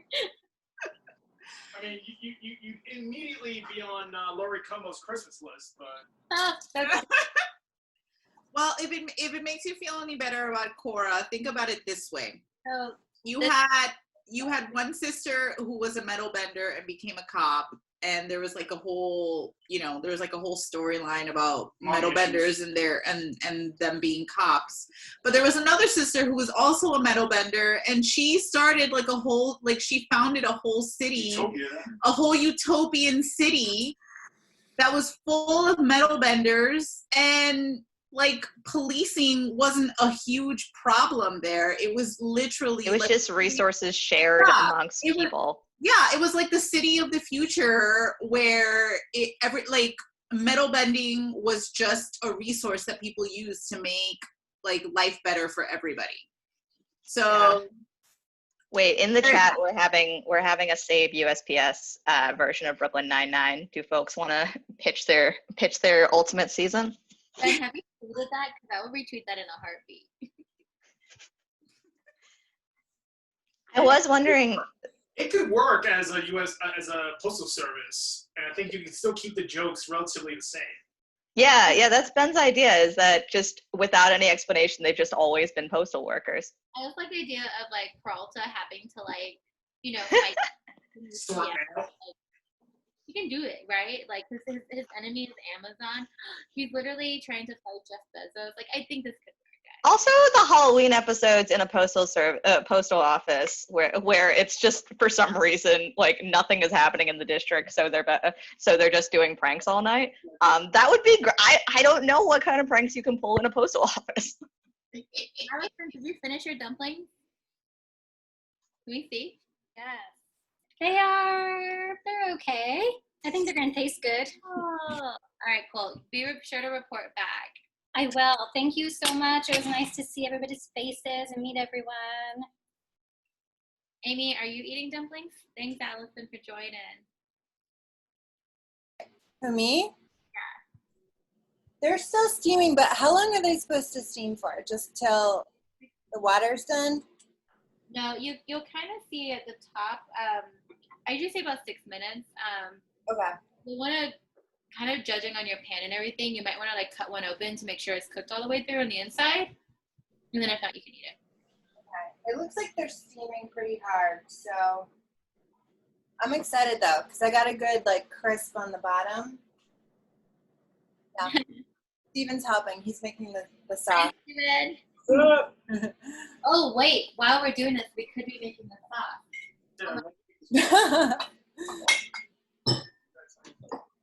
Remember, I ran out of sesame oil.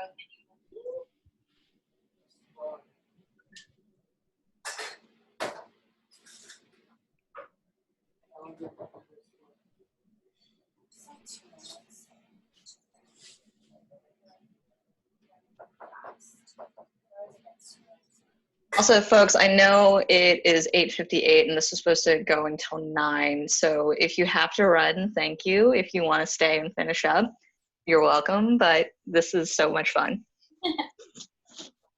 So your sauce can really be made to your tasting. It's like soy sauce, sesame oil, chili. I'm gonna throw in a little bit of rice vinegar. I like mine like a little vinegary. Add in some chili flakes, but I don't know what they are.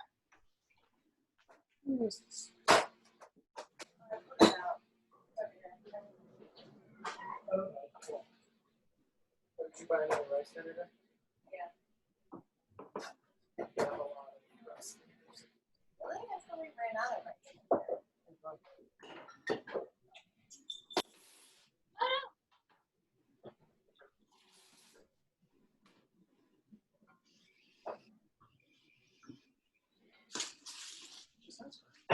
Wait, she's looking at her dumplings.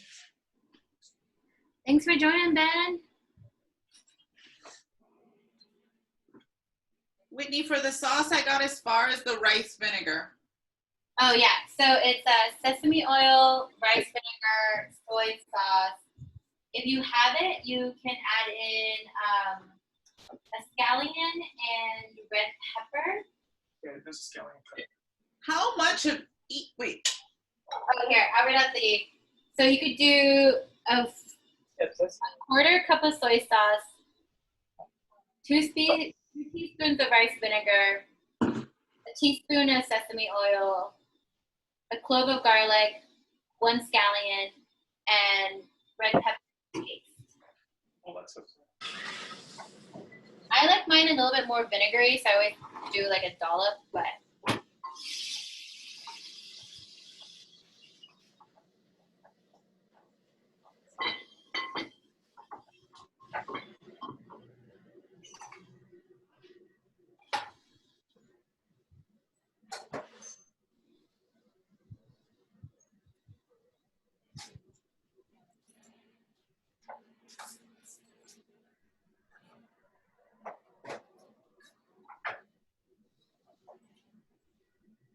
if you started yours stove on as mine kind of finished up.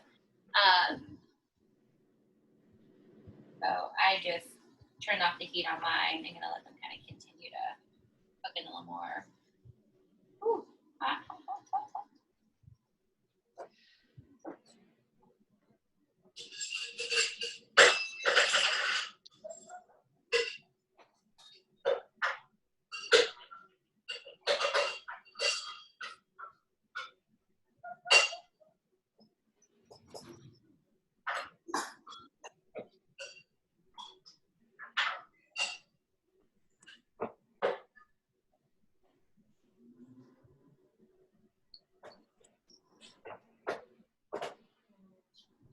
Oh, Mike, thanks so much. We didn't see you pop on. Thanks. Whitney, do you have any tips of like freezing them or like keeping them for next time? You kind of have to freeze them in a two-step process, or you can get, I usually just like, the way we did it at home was we would put them on a tray, we would put some cornstarch on them, and then you would freeze them, and then once they were frozen or to a good peak, then we would throw them in a bag and have them in batches. So you would kind of want to make it in batches so you can get a good freeze on, and then you would continue, and then you would add them into bags, and that way you can store a lot more. I don't know if you, sorry, I was eating. That's okay, as you should. Oh yeah, Mike's actually my boyfriend. He was he was feeling a little bit like he wanted to stay in the background earlier, but Wait, you was in Sunset Park? yeah. He just moved yesterday. I'm sorry.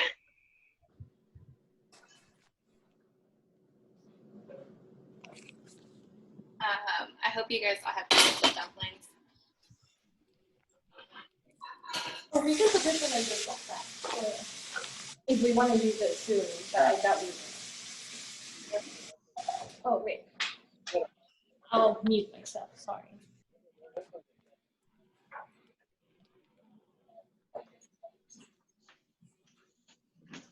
Probably added a little too much water to mine, but I like mine kind of gummy, so.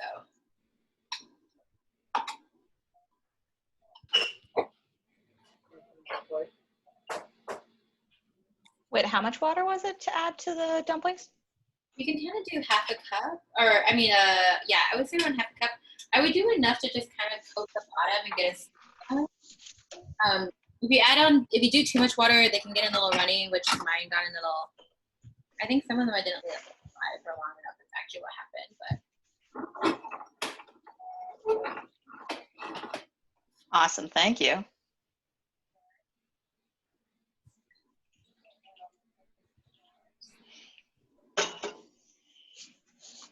I'm gonna find my prettiest.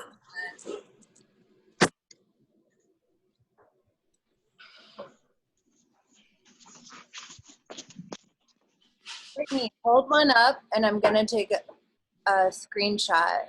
Okay. Oh, we probably should have done this. Well, I didn't think of it. Okay.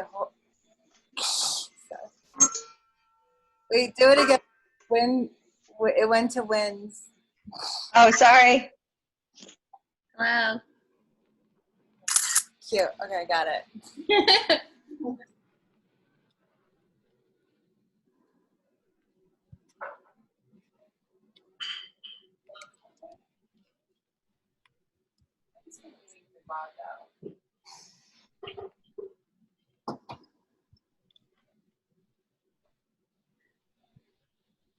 I realized next time I should tell people what to prep ahead of time, so that way we're eating at like 7, 8 o'clock, not 9 o'clock, so ready for the late night meals. It's an honor to be part of the development process. And thanks so much to everyone who's been doing this with us.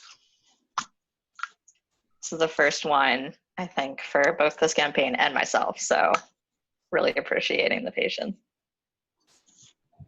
I want to do a series with some of my favorite chefs in the neighborhood and have them teach me their recipes. What's up? Who are some of your Well, no, what's up? Who are some of your favorite chefs? probably. I do want to convince somebody at Pacificana to make dim sum with me. Ah, that'd be glorious. Or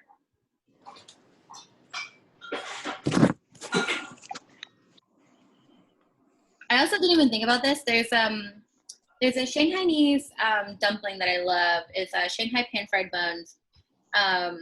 They're really hard to find in New York City just because of immigration patterns and like the majority of food here is like Fujianese, Cantonese, or Sichuan. And I was like, what if I make those? But I was like, I don't even know how to make them. So that would have been wild. That sounds incredible. They have a thicker skin wrap, so you have like a really crunchy bottom, and then there's soup in the inside, so it's like a soup dumpling on steroids. It's so good. Wow. Ah, that sounds good. I'm gonna have to figure out how to make a vegetarian one.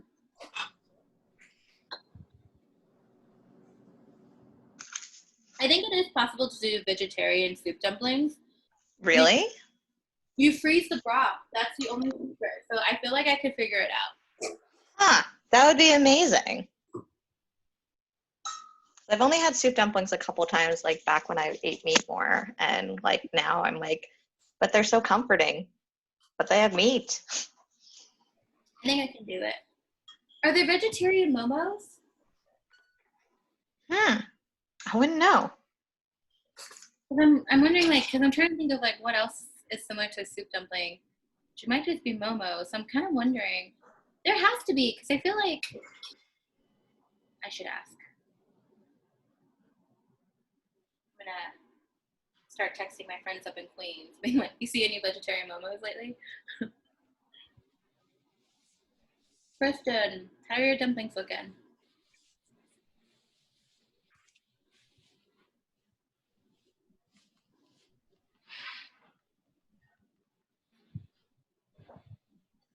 Okay.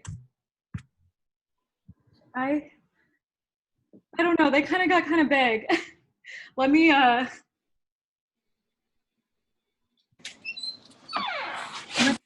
of big.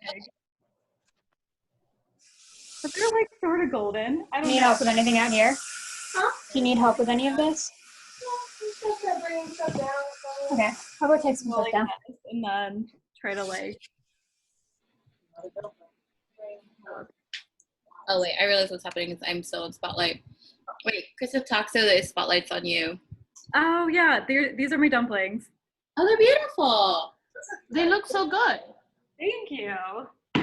They're a little big, but you know, Value size is fine.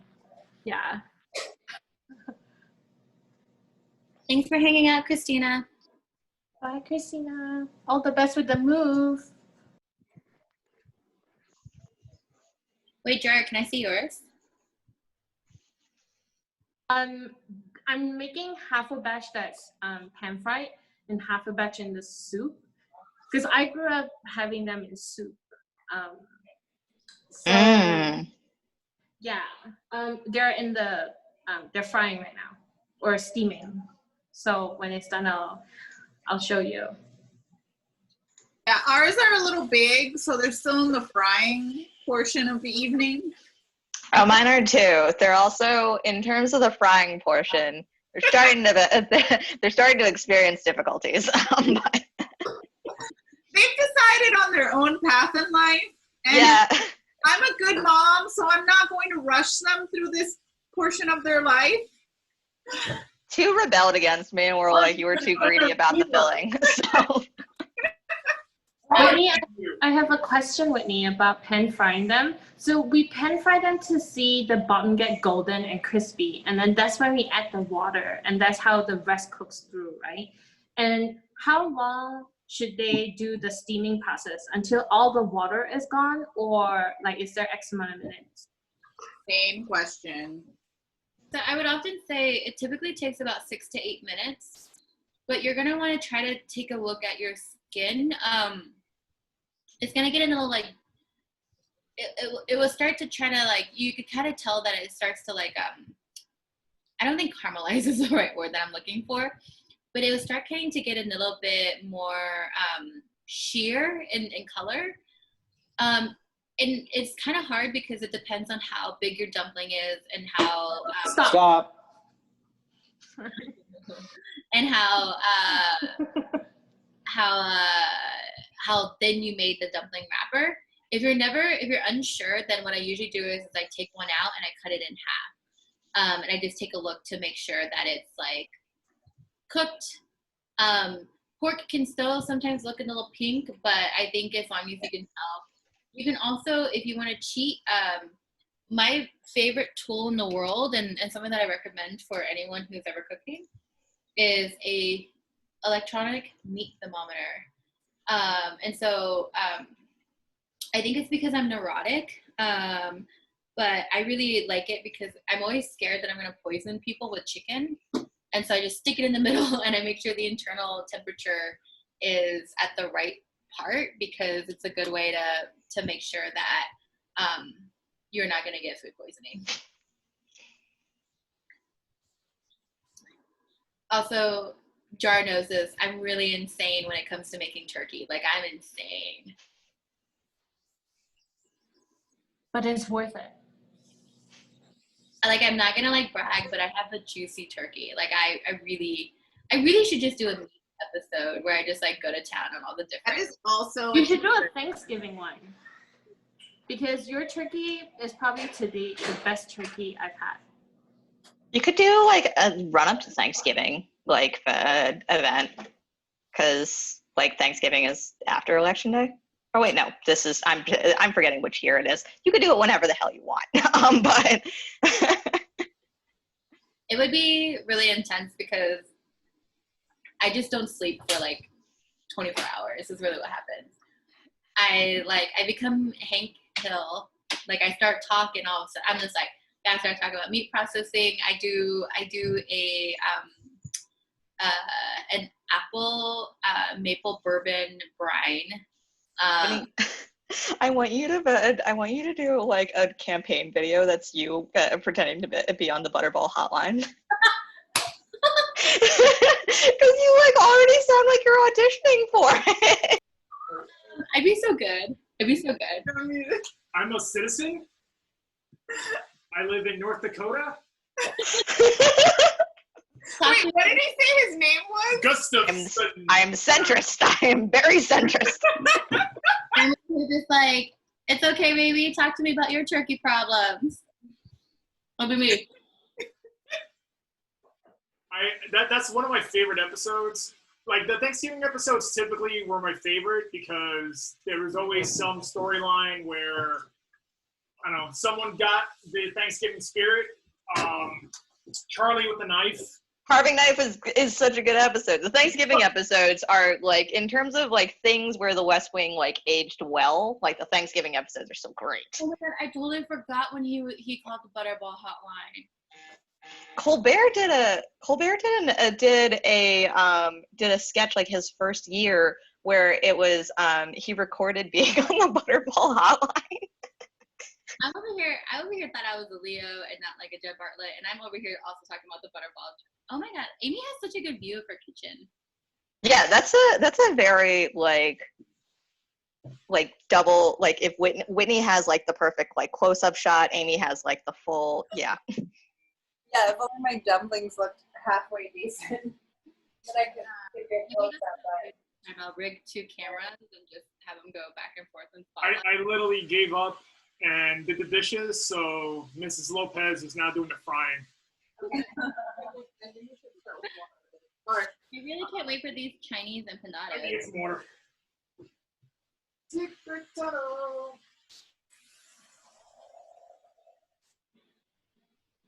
I'm honestly just eating, and I'm so sorry. My dumplings came out great. No, I'm just kidding. My roommate, he just had a surgery. Otherwise I'd poke him and have him tell the story. But in Thanksgiving things, so we've known each other since college, and like we've been friends since college. And our senior year of college, he sort of decided, and this is like kind of part of how like he's like a really incredible chef, and he sort of like taught himself like partly through doing this. He decided that he wasn't going to go home for Easter, and he thought Easter food is the worst. So he was just like, I'm going to throw a Thanksgiving at Easter. If any of you are around, come through. And so like we had like, it's like one of my favorite memories of like senior year, like we did Thanksgiving at his place, and then like he was like working at like Columbia IT, so like we went and like hopped around like the Columbia rooftops in the middle of the night because he had access. But then like he's been doing Thanksgiving and Easter ever since, and like he's gotten so good at cooking, like partly through it. But it's like as a result, my experience of eating Thanksgiving food is never at Thanksgiving. I love that. I have a weird relationship with Thanksgiving because before going to law school, I was in retail. So I worked every Black Friday and every Thanksgiving for like 12 years. So Thanksgiving was a foreign thing for me. So my first year in law school, I decided to go all out and decided to make like the turkey, the ham, and a pernil, which is like roasted pork shoulder, with no help. It was just me and Louisa, and we had like 3 full-sized meat items and like no sides. I think we had mashed potatoes. I think that was about it. I gave up. We had Brussels sprouts or something like that. Yeah, I like gave up. I had this whole plan in my head, and then juggling 3 like 15-pound pieces of meat with one oven. I lost it. I lost my mind. I mean, I respect that completely. Our first Thanksgiving in April in college was like one of our friends like brought like mashed potatoes in the box form, and like I have like from like I think like around like Thanksgiving 2015, it's like faded a bit, but like I have like a scar on my wrist that's from bread, like just toasting bread like in the oven so that we could do bread pudding. And like I was just like, I'm just gonna follow instructions. What are you supposed to do? So to make this more Herculean for us, we don't currently have gas in our apartment. We haven't had gas since last October. So we're literally cooking off of an electric cooktop. Wow. Yeah, so we got really good at the cooktop. And we have like an electric oven, which Louisa used to make like a convection oven? Yeah, she made like some sort of like pastry dish. I made a flan for a political cook-off last year. Wow. And it was a fun. I don't remember what it was a fundraiser for like a Christmas fundraiser or something, and it randomly won. Which was interesting because I made it in a easy bake oven. It basically like an incredible oven with like 3 ingredients. So basically, I need a show on the Food Network. So if anyone knows anyone, I feel like you can enter one of those like Mission Impossible ones where they like take away Yes. something and you're like, oh, it's okay, fine. Like you took away my spatula, I'm gonna use this random thing. Yeah, you're like you're like the city version of like a Bear Grylls. Like, oh gosh, I don't have any resources. What am I gonna do? Yeah. Also, So can we talk? How have you guys not had gas since October? Like, you need us to come organize? Like, what is? Oh no. We got you. We organized a We're building. organized. We're in the middle of a 5-month rent strike. They just offered us a 20% abatement, Respect.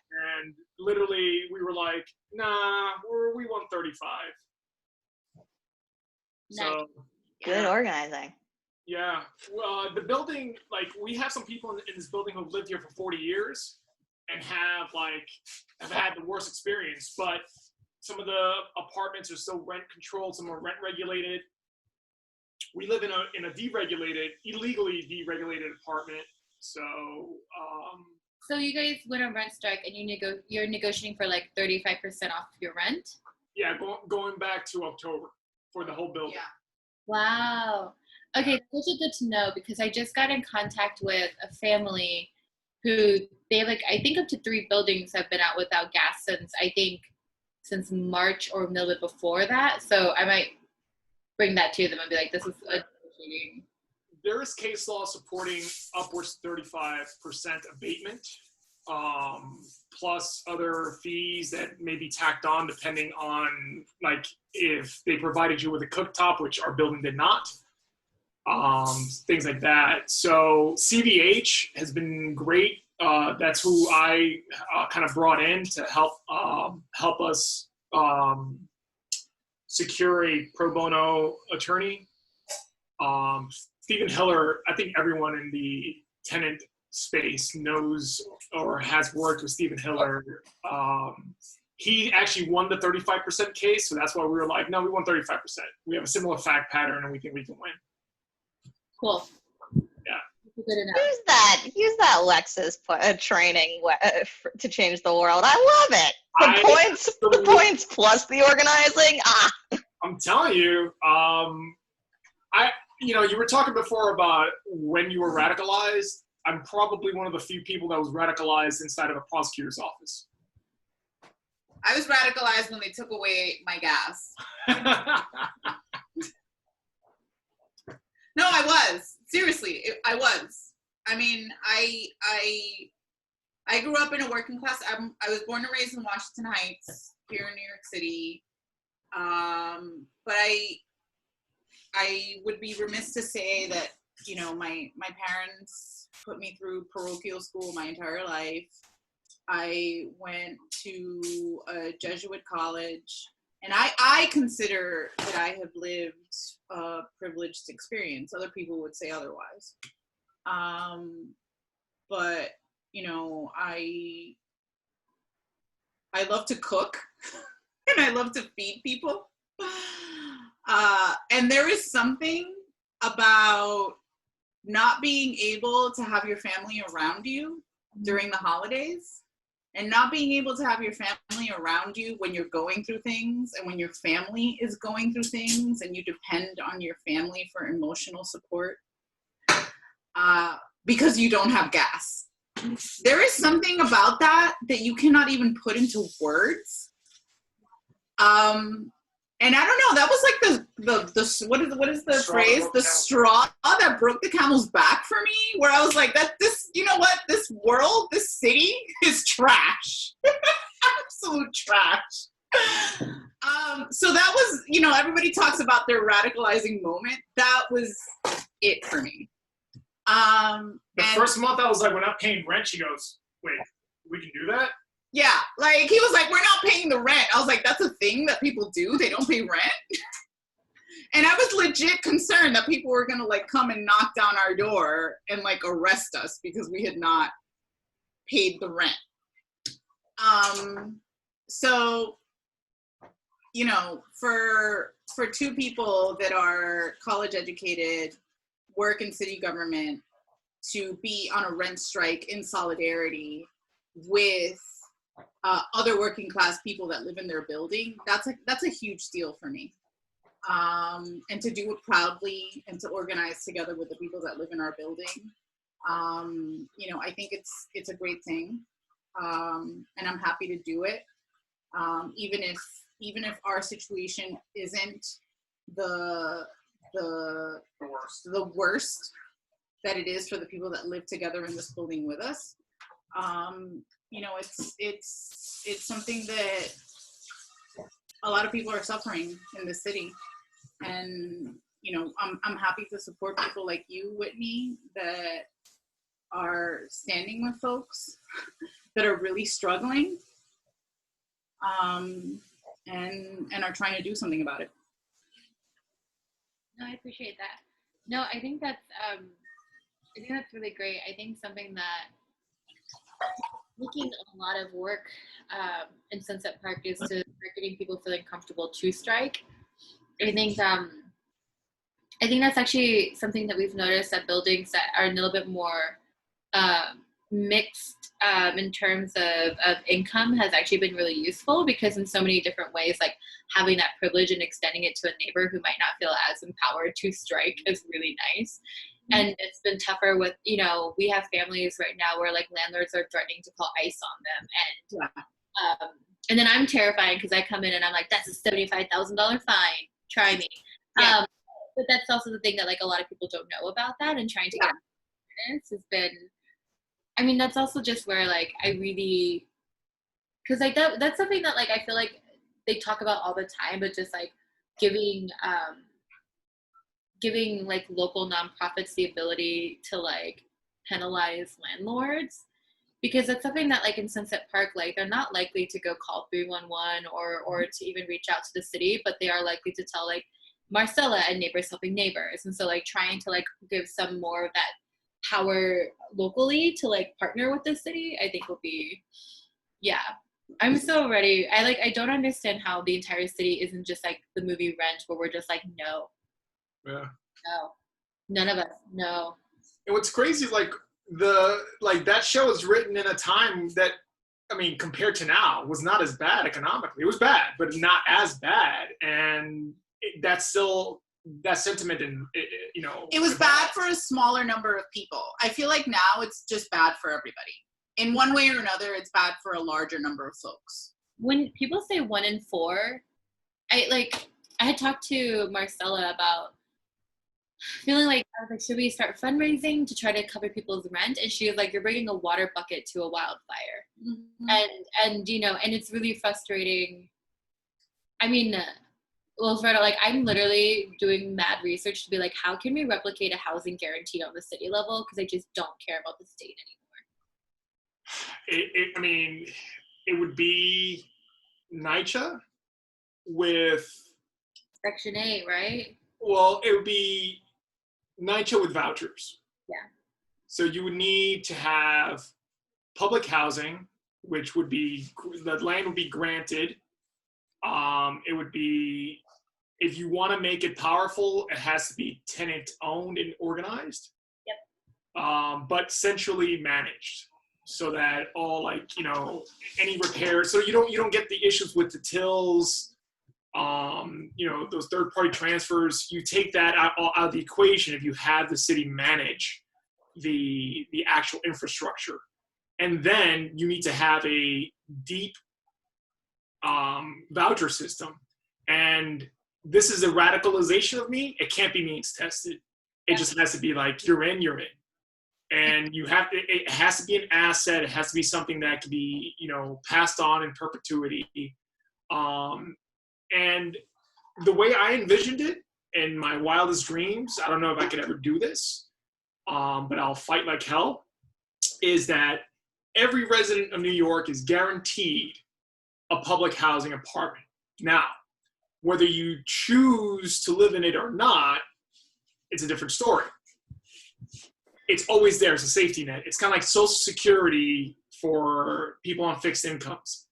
The building, the apartment will exist, and you are guaranteed it.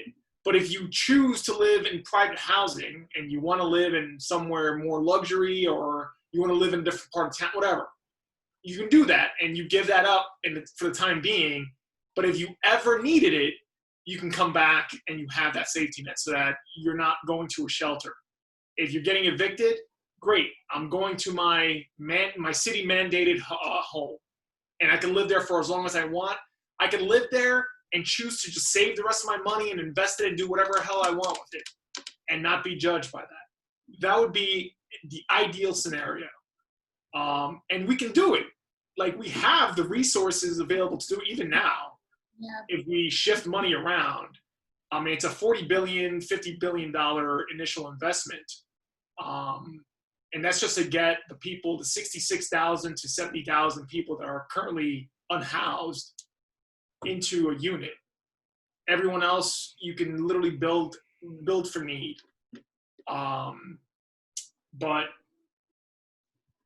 we literally, I hate to say this, we need an anti-Robert Moses. We need someone that could acquire so much power and be so influential, but not be the devil to do this. Because essentially, Robert Moses, I mean, we've all read the book. Yep. What he was able to do was pretty impressive. Caveat, asterisk, No, you know, Evolve. Like, who do we think is ready for that? Is that Gail? Like, who can we like throw like an evolution stone on? I wish. get Zoom